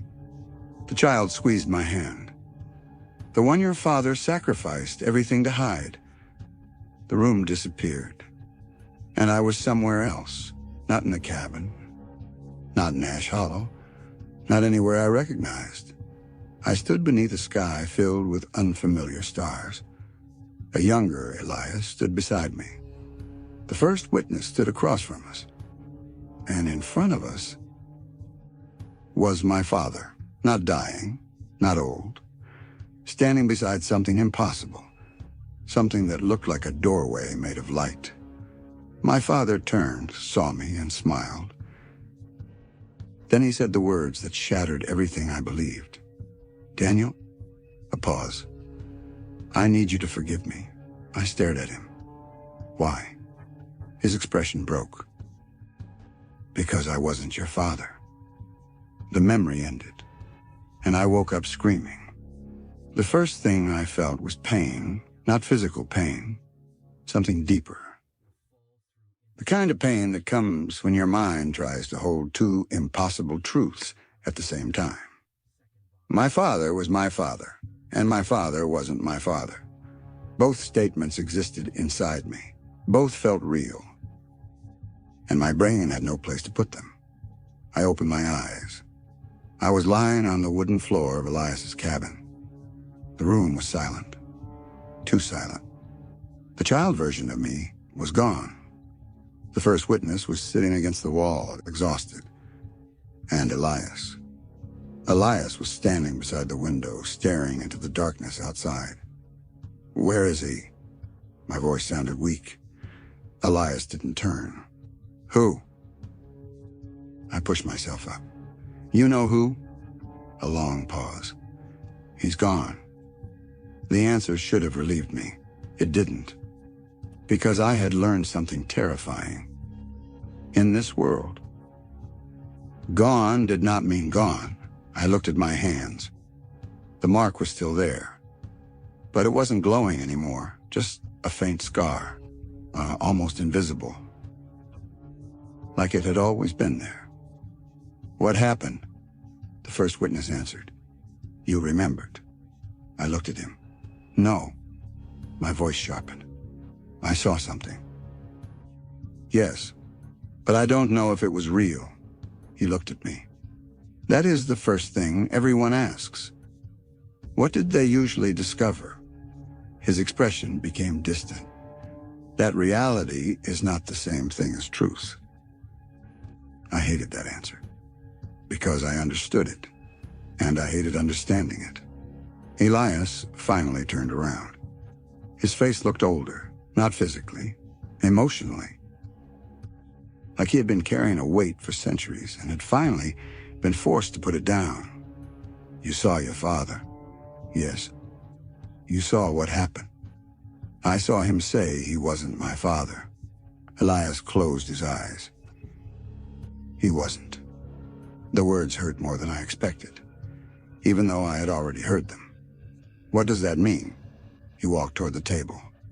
"Your father was human." "Then why did he say that?" "Because he wasn't always." I stared. "What?" The first witness looked away. "This is the part nobody wanted you to remember." Elias sat down. For the first time since meeting him, he looked like someone about to tell a story he had avoided for a lifetime.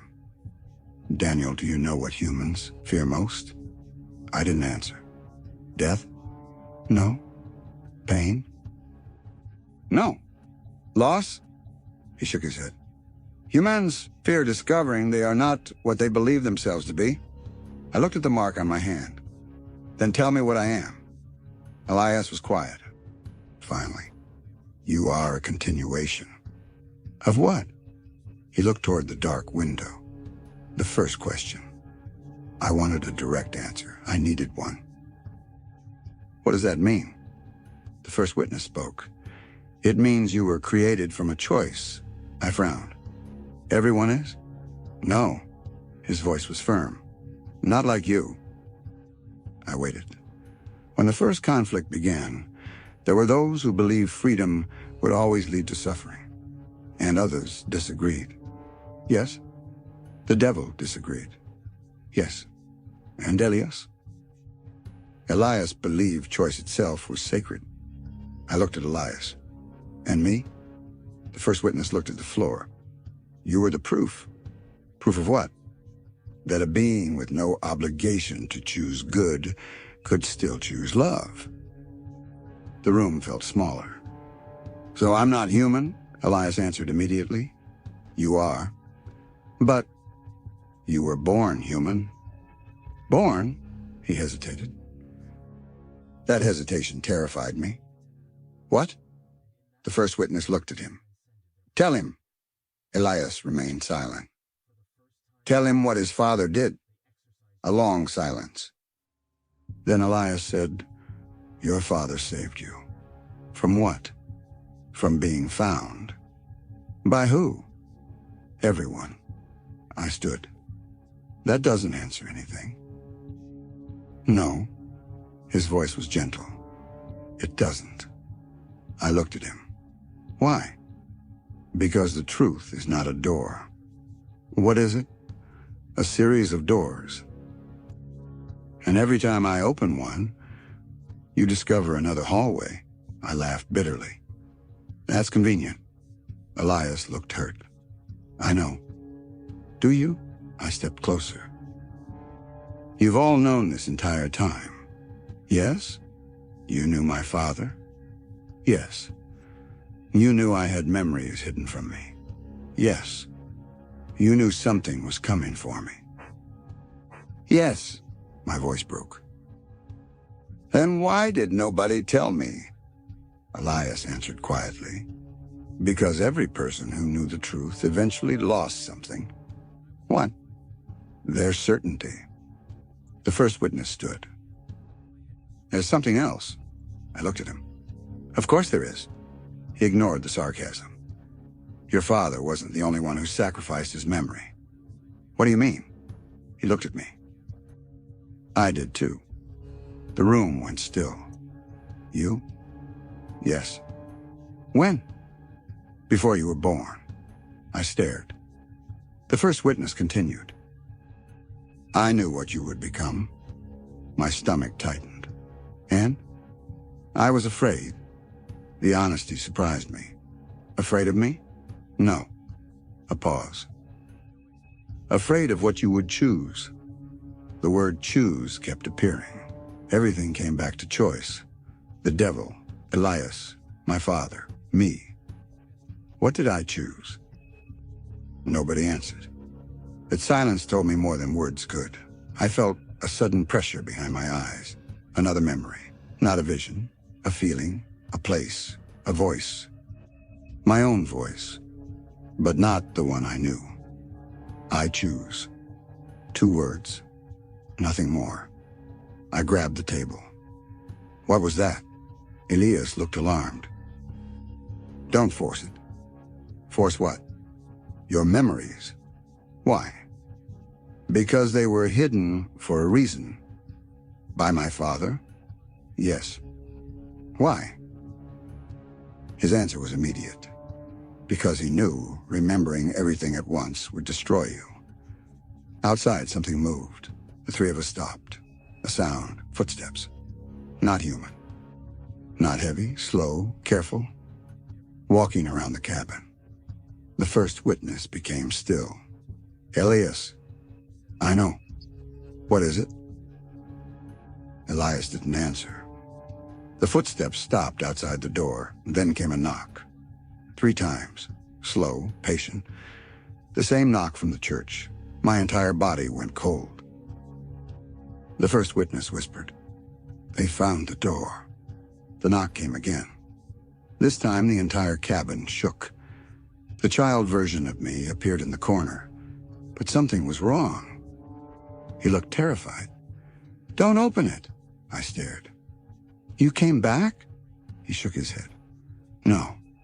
His eyes filled with fear. I never left. I felt the room shift. What does that mean? The child looked at Elias.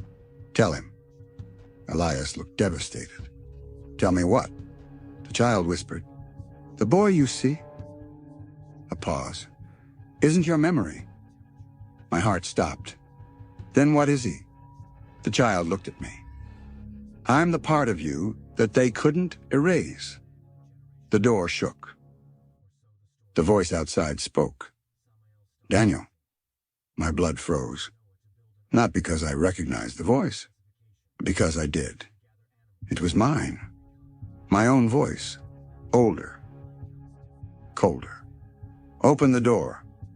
Nobody moved. The voice outside continued. You deserve to know what you did." The child backed away. "No." The first witness looked at Elias. "We can't keep hiding it." Elias closed his eyes. "I know." The door cracked. A thin line of darkness appeared. Through the opening, I saw myself. Not a child, not a memory. An older version of me. Older than I was now. His face was exhausted. His eyes carried the same ancient sadness as Elias. He looked at me through the opening and whispered, "I came back because I failed." The door opened another inch. "And because you will too." The cabin went silent. Then older Daniel looked directly at me and said, "The devil was never trying to destroy the world." A pause. "He was trying to save it from you." The door opened completely, and standing behind my older self was something I had never expected to see. A figure wearing my father's face. But this time, my father looked afraid. I have spent years thinking about that moment.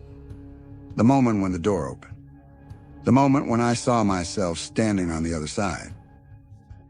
The moment when I saw my father standing behind me, afraid. Not angry, not guilty, not ashamed. Afraid. There is something uniquely terrifying about seeing fear in the eyes of someone who spent your entire childhood making you feel safe. My father was the person who taught me monsters weren't real. The person who checked under my bed when I was young.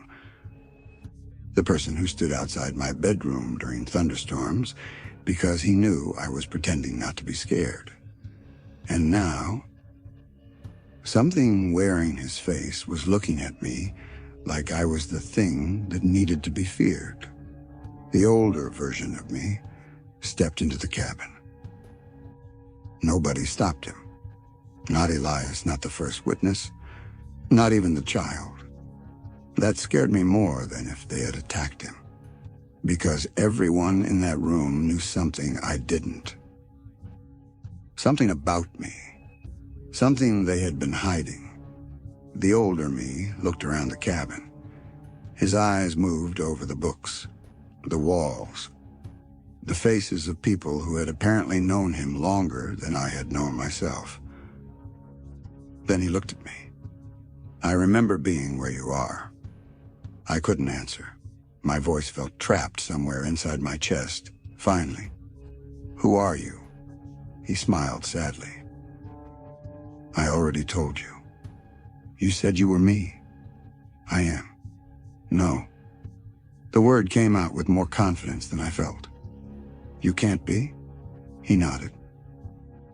"That's what I said." "Then explain." He looked toward Elias. "Can I?" Elias didn't respond. The older me looked disappointed. Still afraid. Elias's expression tightened. Still reckless. The older me looked back at me. "That's the problem with people who live too long." A pause. "They forget how fragile everyone else is." I wanted answers. But every answer seemed to create a deeper mystery. "Why do you look older?" The older me looked at his hands. "Because I am." "Older than me?" "Yes." "How much older?" He was silent. That silence was enough. "Years?" "No." "Decades?" "No." I felt a cold sensation. "How long?" He looked at Elias, then the first witness, then me. "Long enough to stop counting." The room went quiet. "You lived that long?" "I survived that long." There was a difference. I heard it. The figure with my father's face stepped into the room. I couldn't look away. "Is that really him?" The older me answered. "No." The words hurt, even though I expected them. "Then what is it?" The figure smiled faintly. Still asking questions. I froze. Because that was my father's voice, not similar, not close, perfect. The older me noticed my reaction. Don't listen to the voice. Why? Because it knows what you miss. The figure looked at him. And you know what he fears. The older me became silent. I looked between them. You know each other. Neither answered. Tell me. The figure wearing my father's face smiled. We have known each other longer than you have been alive. The older me corrected him. Longer than this version of him has been alive. The words made my skin crawl. This version. Not me. This version. I turned to Elias. What happened to me? He looked exhausted. Many things. That's not an answer. No. He looked at the older me. Because the full answer is something only he can give. The older me sat down. For a moment, he looked exactly like me. Not a cosmic being, not some impossible version of myself. Just a tired man. A man who had carried something too heavy for too long. I remember everything. Those words immediately grabbed my attention. Everything? Yes. About what? About us. He looked at the child. The first memory, then at Elias. The first betrayal, then at the first witness. The first fear. Finally, he looked at me. The first choice. The child moved closer to me. Don't listen to him. I looked down. Why? The child looked at older Daniel. Because he remembers everything. And? Because remembering everything changes you. Older Daniel nodded. He's right. That surprised me. You admit it? Of course. He looked at me. Memory is not wisdom. A pause. Sometimes memory is just a longer prison. The first witness walked toward the door. We need to leave. Nobody moved. I looked at him. Why? His eyes focused on the darkness outside. Because they are coming. Again. The same phrase. They. I was tired of that word. Who are they? The older me answered. The ones who were waiting for the answer. What answer? He looked at me. The answer you gave. I felt a pressure behind my eyes. Another memory tried to surface. I resisted. The child noticed. Don't. I looked at him. Why? Because the first memory is the hardest. Why? Because after it returns, he looked afraid. You can't pretend anymore. We left the cabin before dawn. The four of us, Elias, the first witness, the child, and the older version of me. I walked between two versions of myself, trying to understand how my life had become something that sounded impossible even in fiction. The town of Ash Hollow looked different. Not because it had changed, because I had. People watched us from windows. Nobody came outside. Nobody spoke. Then I noticed something. Everyone in town had the same symbol carved somewhere near their homes. The broken circle, the door. What is this place? Elias answered. A boundary. Between what? Between what remembers and what forgets. I looked at him. Are these people? Yes. They know? Some. What about the others? They chose not to. That answer bothered me. You can choose to forget something like this? The first witness looked at me. Everyone does. Everyone? Every day. We reached the edge of town. Beyond it was a road I hadn't seen before. A road that wasn't on any map. The older me stopped. This is where I leave. I stared. What? You can't come with me. Why? Because I already made that mistake. I felt anger. Stop talking like I'm supposed to understand. He looked at me. You will? No. My voice became louder. I won't. A pause. because I'm tired of people telling me I will. For the first time, older Daniel looked proud.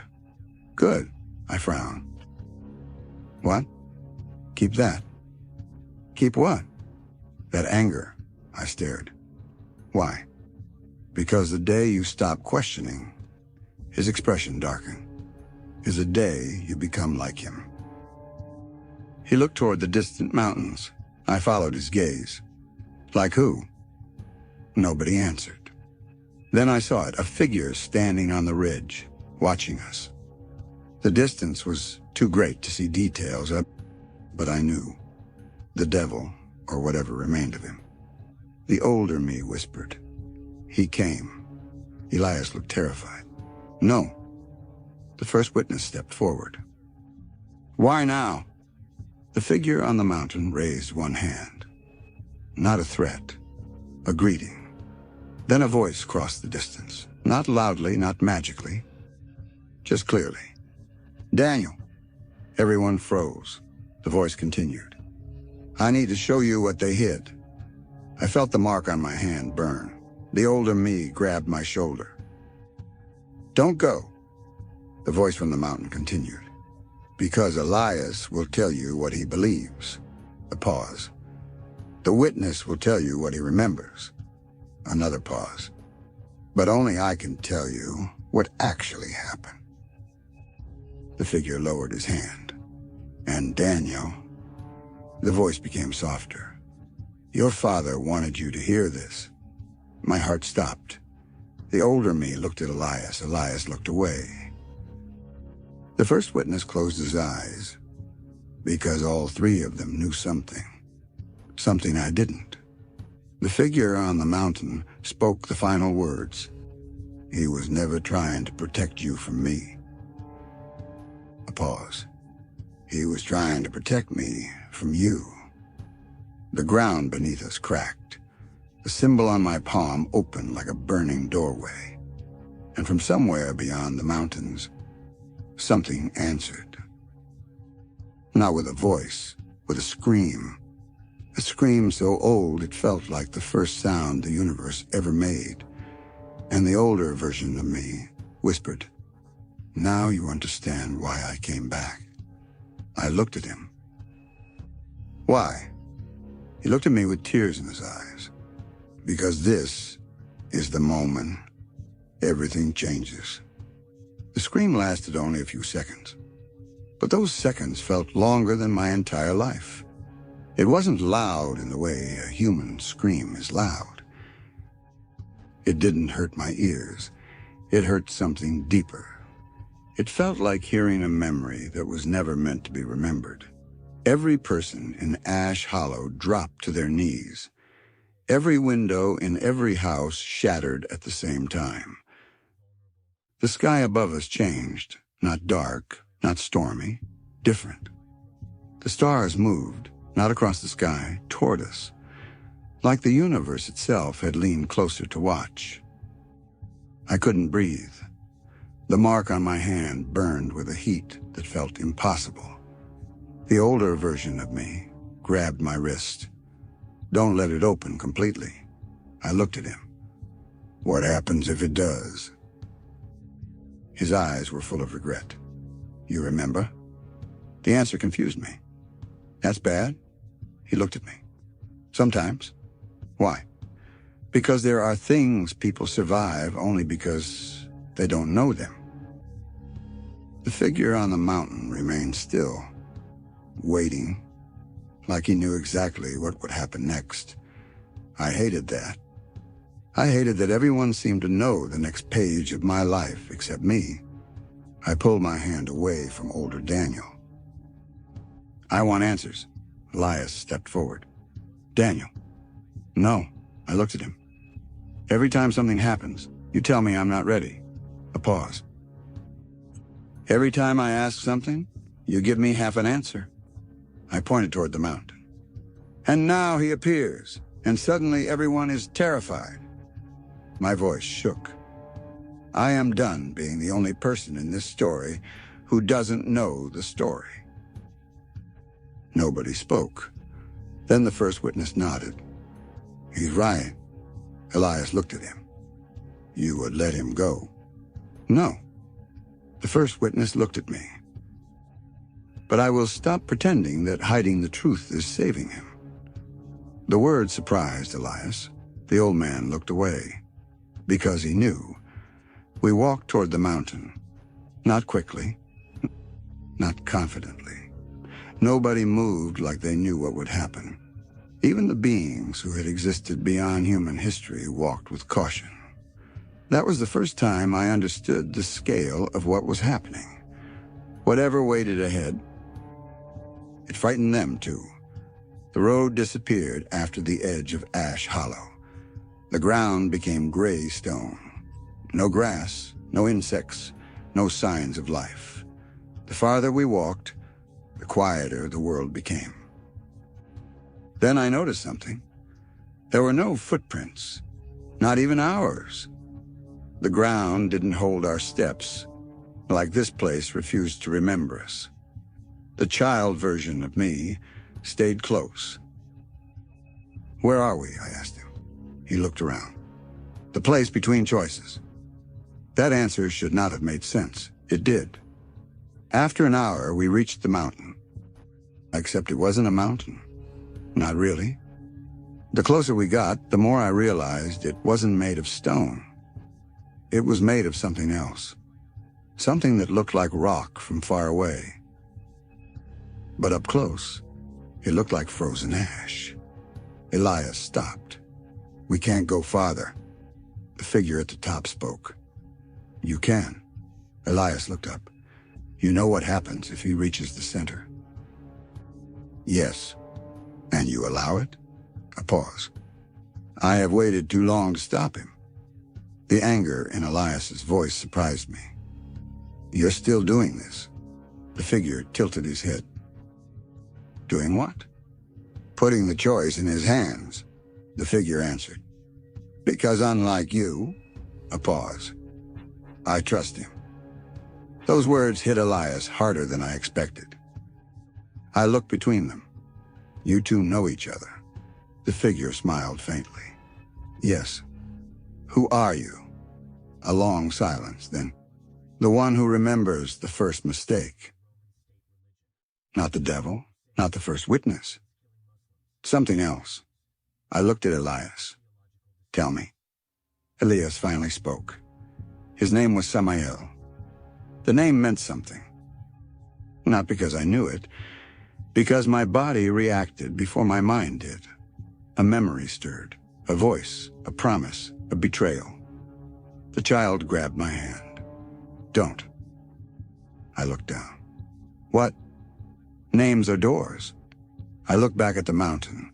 The figure smiled. Your father taught you well.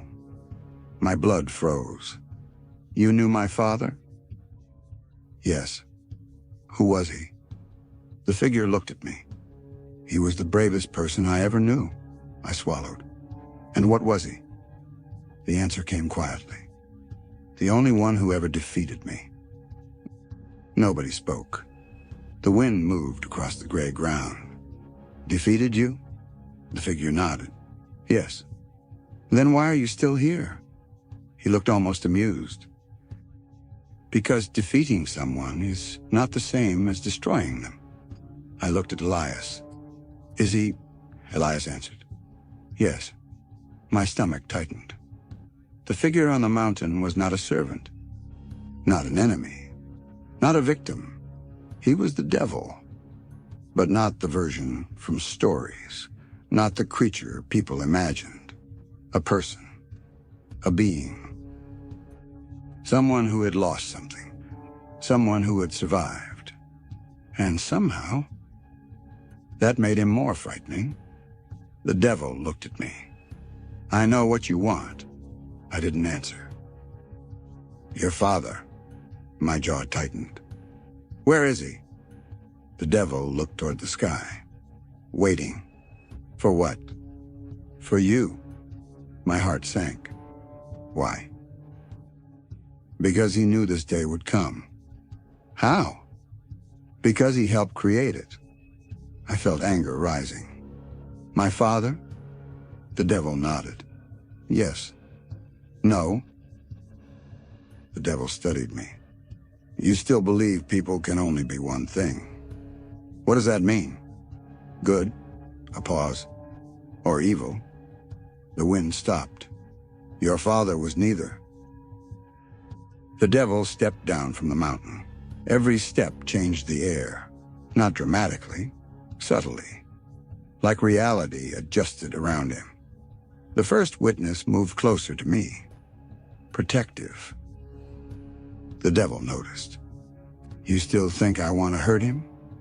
The first witness answered. I know what you want. The devil smiled sadly. No. He looked at me. You know what I wanted. A pause. Not what I want now. I finally asked the question I had been avoiding. What happened between you and my father? The devil became quiet. For the first time, he looked old. Not physically. Emotionally. He discovered the truth. What truth? That the war was never between heaven and hell. The world seemed to hold its breath. Then what was it? The devil looked directly at me. Between those who wanted beings to remain what they were created to be, a pause, and those who believed they should have the freedom to become something else. I thought of Elias, the first witness, the choice. Where does my father fit? The devil answered. Your father chose freedom. The mark on my hand burned again. The ground cracked beneath me. The child version of me disappeared. I felt something breaking open inside my mind, not a memory, a lifetime. I saw flashes, a city beneath a sky of impossible colors. Voices calling me by a name I didn't recognize. A war, a promise, a door. My father standing beside it, Elias crying. The first witness kneeling. The devil screaming. And me, standing between all of them. I saw myself reaching toward the door. I heard my own voice. Not my current voice. Something older. Something that had existed before. I choose. The memory stopped. I collapsed. When I opened my eyes, everyone was looking at me. But their expressions had changed. Not fear. Recognition. The devil approached slowly. You remembered. I struggled to stand. What am I? Nobody answered. I looked at Elias. Tell me. He looked away. I looked at the first witness. He closed his eyes. Finally, I looked at the devil, and he answered. You are the first soul that was never created. The words felt impossible. What? You were not made. A pause. You were chosen. My breathing stopped. Chosen by who? The devil looked at me. By yourself. The world went silent. Because suddenly everything changed. The mark, the memories, the fear. The reason everyone was hiding. It wasn't because I was dangerous. It wasn't because I was powerful. It was because I represented something nobody could control. A choice that existed without a creator. A decision that belonged only to me. The devil whispered, that is why they feared you. Who? He looked toward the sky. Everyone. Then something appeared above us. A light. Not the kind associated with heaven. Not warmth. Not peace. A cold, perfect light. A doorway opened in the sky, and something looked down. Elias immediately fell to one knee. The first witness lowered his head. Even the devil became still. I stared upward. What is that? The devil answered. The reason this story was never supposed to be told. The light expanded. A voice came from above. A voice that wasn't loud. It didn't need to be. Daniel Mercer. My entire body froze. Because the voice knew my name. You have remembered. The devil looked at me, and for the first time, I saw genuine fear in his eyes. The voice continued. Now choose again. The mark on my hand opened, the same door from the beginning, and the devil whispered, "Whatever you do," a pause, "do not make the same choice twice." The phrase stayed with me. Do not make the same choice twice. At first I thought it was a warning, a command. Something meant to scare me into obedience. But as I stood beneath that impossible doorway in the sky, surrounded by beings who had existed longer than human history, I realized something. The devil wasn't ordering me. He was afraid of what I would decide. And that frightened me more than anything else. Because fear from an enemy is expected. Fear from someone who knows you is different. The light above us continued to expand. It wasn't bright. Not in the way sunlight is bright. It was pure. Too pure. Like looking directly at a truth your mind wasn't designed to understand. Every instinct inside me told me to look away. But I couldn't. Something about it felt familiar, not comforting. Familiar. Like seeing a place from a dream you had forgotten. The older version of me stepped beside me. His face had changed. The exhaustion was still there. But now I saw something else. Regret. Don't answer too quickly. I looked at him. What? The first mistake was not the choice. His eyes stayed on the light. It was believing the choice had to be made immediately. The voice above spoke again. Daniel Mercer. The entire landscape trembled. You have reached the point of remembrance. The devil looked upward. Stop. The voice ignored him. The cycle can end. I looked around. Cycle? Nobody answered. I felt anger rising again. Someone needs to explain something before I start making decisions based on information everyone else has. The devil almost smiled. Still human. I looked at him. Is that supposed to insult me? No. His expression softened. It is the reason you have a chance. The light shifted, and suddenly I saw something. Not with my eyes, with my mind. A room. A simple room. A hospital room. My father's hospital room. Again. But this time, I wasn't watching from outside. I was there, standing beside the bed. My father was younger, not dying, healthy, and sitting beside him was me. Not 16-year-old me, another version. A version I had never seen. Older, calmer, different. My father looked at that version of me. You know what happens if he remembers. The older version of me nodded. I know. Then why come back?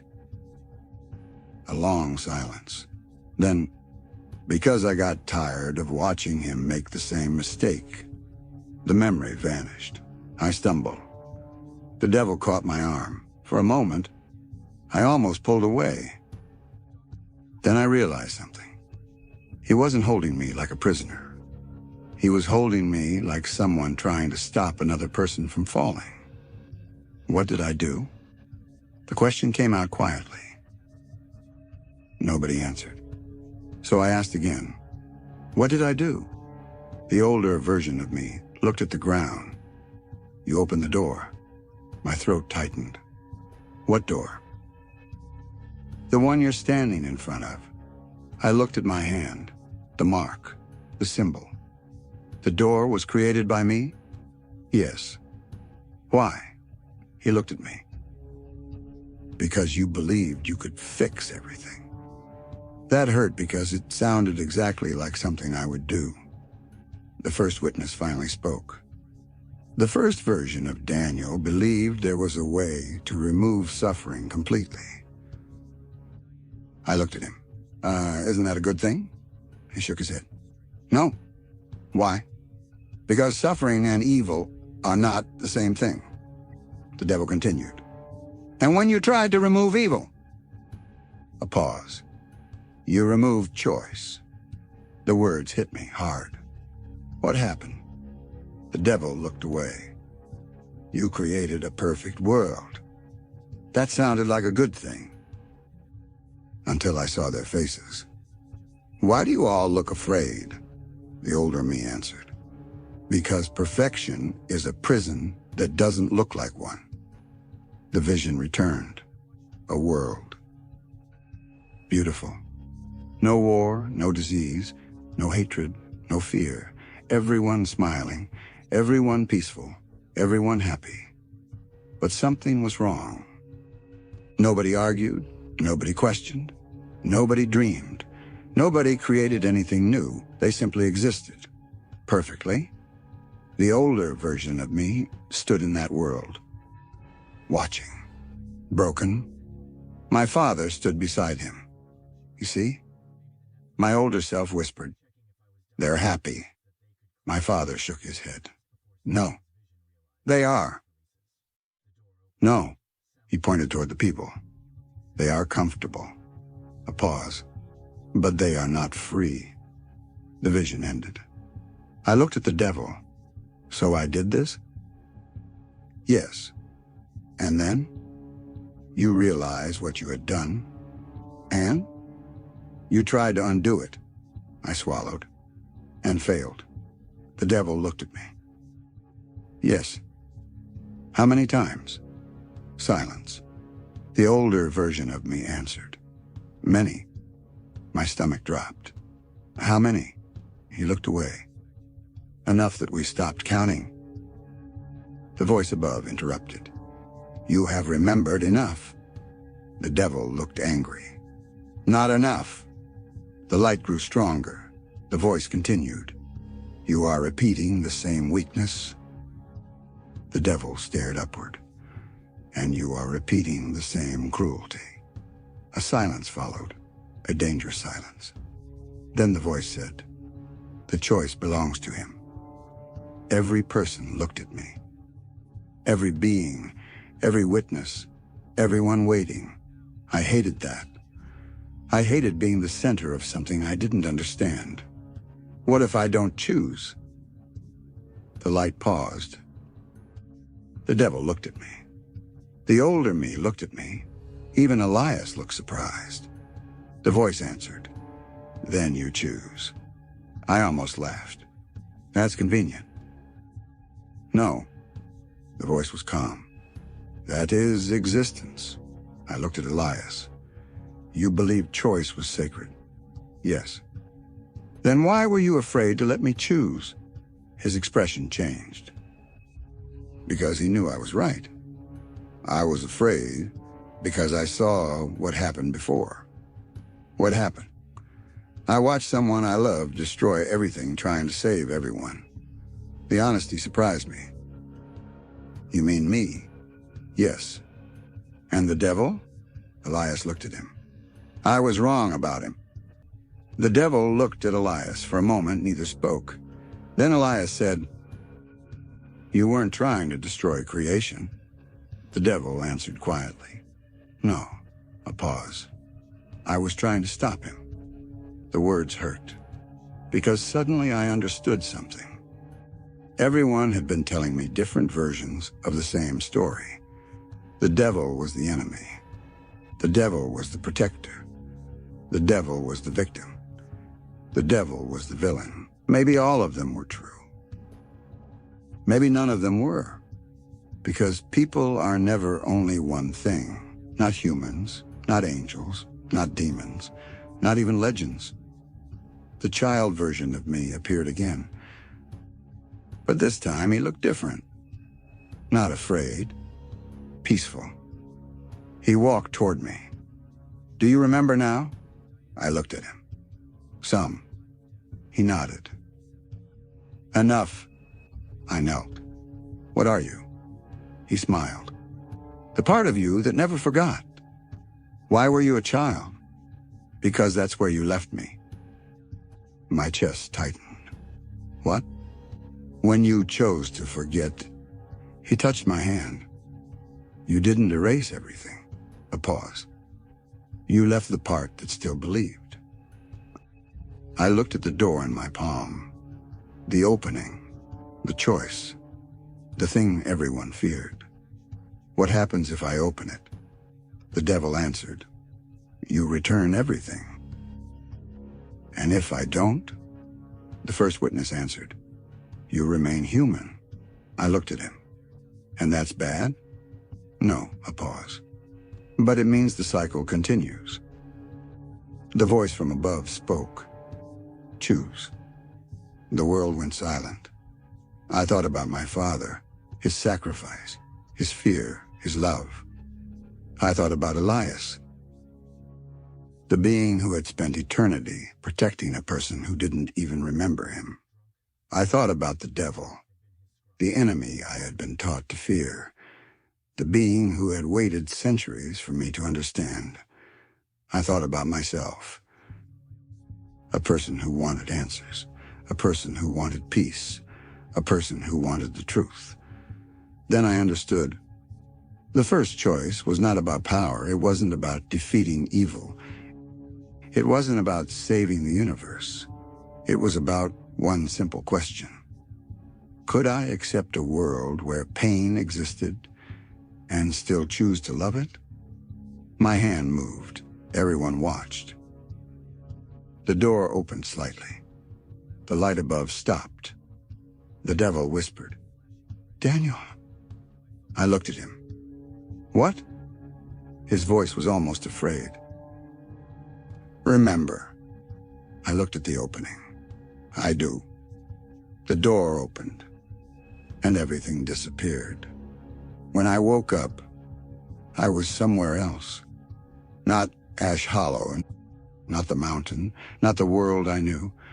I was standing in a field, a normal field, green grass, blue sky, wind moving through trees.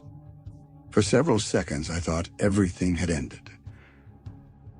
Then I saw someone walking toward me, an older man, gray hair, tired eyes, a familiar smile. My father. I couldn't move. He stopped in front of me. And for the first time in 19 years, I heard his real voice. Daniel. I couldn't speak. He smiled sadly. I owe you an explanation. Tears filled my eyes. Are you real? He looked around, then back at me. That's the question you always ask. A pause. But it's the wrong one, I whispered. Then what is the right question? My father smiled. The right question is, he stepped closer. Why did you need me to be? The field disappeared, and I heard the voice of the devil one last time. The final truth is not about what you are. A pause. It's about what you choose to become. I don't know how long I stood there after my father disappeared. Time had stopped meaning anything. Minutes, hours, years, they all felt like the same thing. The field was gone. The sky was gone. The impossible doorway was gone.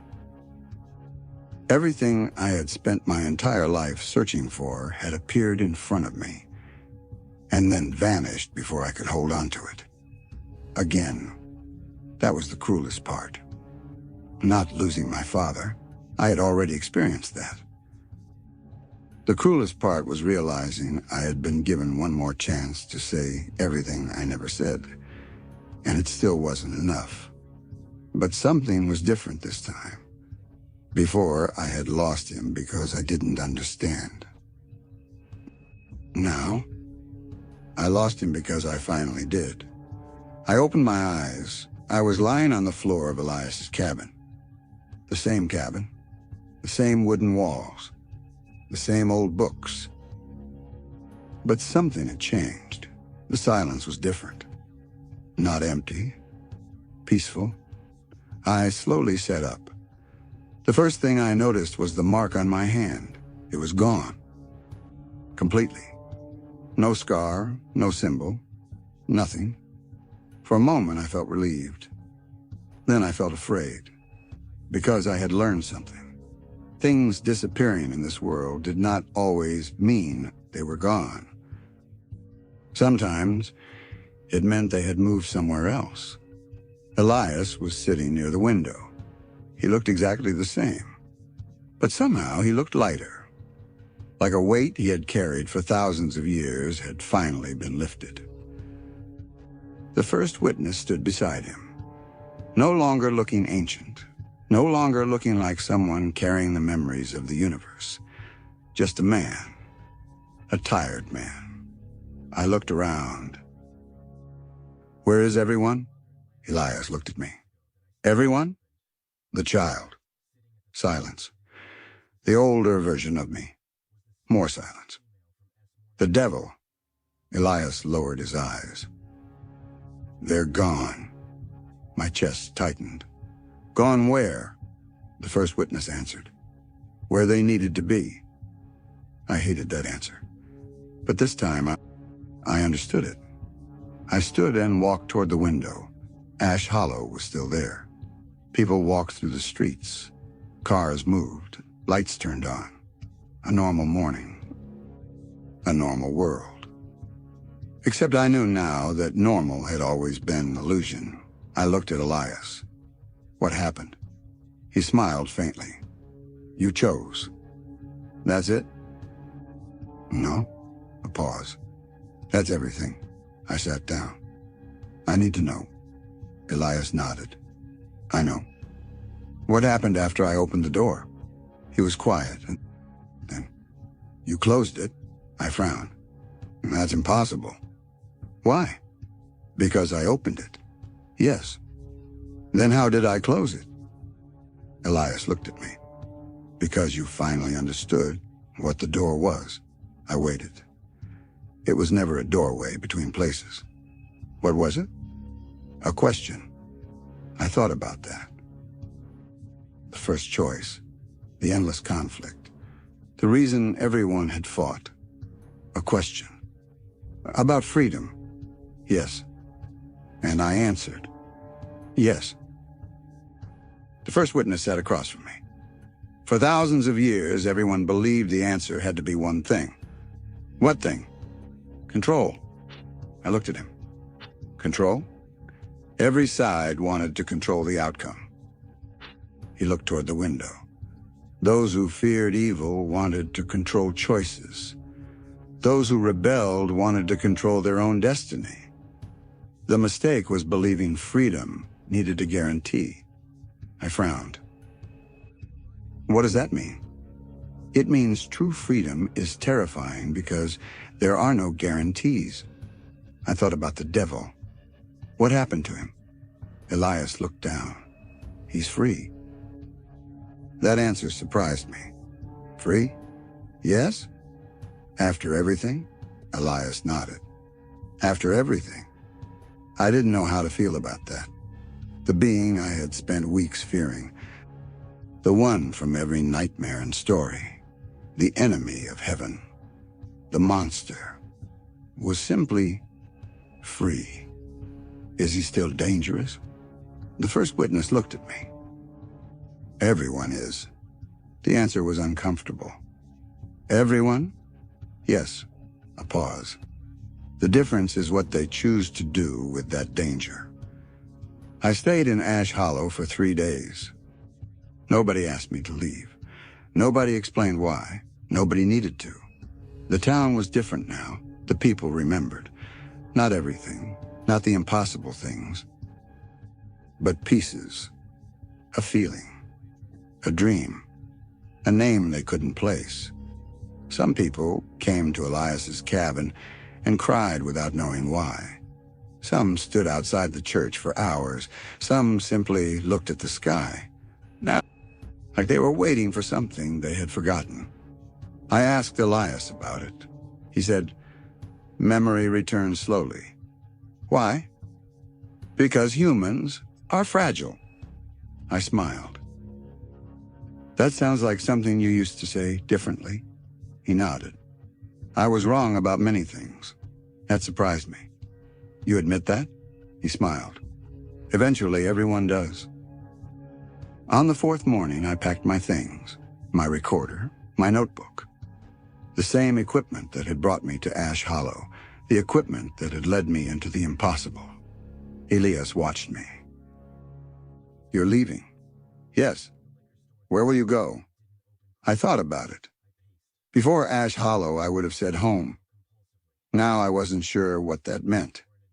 "I don't know." Elias nodded. "Good," I laughed. "Good?" "Yes." "Why?" "Because knowing exactly where you are going has never been the same as knowing who you are." I looked at him. "You sound like my father." His expression changed, only slightly. But I saw it, a memory, a sadness. "He was a good man." I nodded. He was. Before I left, I asked Elias one final question. Was he really my father? Elias didn't answer immediately. The old Elias would have avoided it. The old Elias would have given me a complicated explanation. But this time, he simply said, "Yes." I waited. "That's all?" "Yes." "Even after everything?" "Especially after everything." I smiled sadly. "Why?" "Because being your father was the one thing he chose without hesitation." I left Ash Hollow just after sunrise. The road looked exactly the same as when I arrived. The mountains, the trees, the empty highway. But the strange thing about leaving a place where you discovered the truth is that the world outside doesn't look different. You do. I drove for hours. No voices, no visions, no impossible signs, just silence. And for the first time in a long time, I appreciated it. 3 months later, I returned to my old life. At least I tried. I went back to my apartment, back to my work, back to interviewing people who claimed they had experienced things they couldn't explain. But something had changed. Before I interviewed people, because I wanted proof. Now, I interviewed them because I wanted to understand. There is a difference, a huge one. One night I was reviewing old recordings. Hundreds of hours of conversations. Most were meaningless. People searching for answers. People searching for attention. People searching for something they couldn't name. Then I found something. A recording from before Ash Hollow, one I had never listened to. My own voice. I remembered making it. But I didn't remember what I said. I pressed play. Static. Then, "Your greatest mistake will be believing the enemy is outside you." My own voice. But not my current voice. The older one. The one from the future. I froze. The recording continued.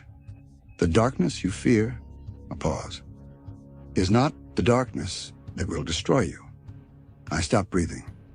Then my older voice said, "The real danger is forgetting that you are capable of choosing." The recording ended.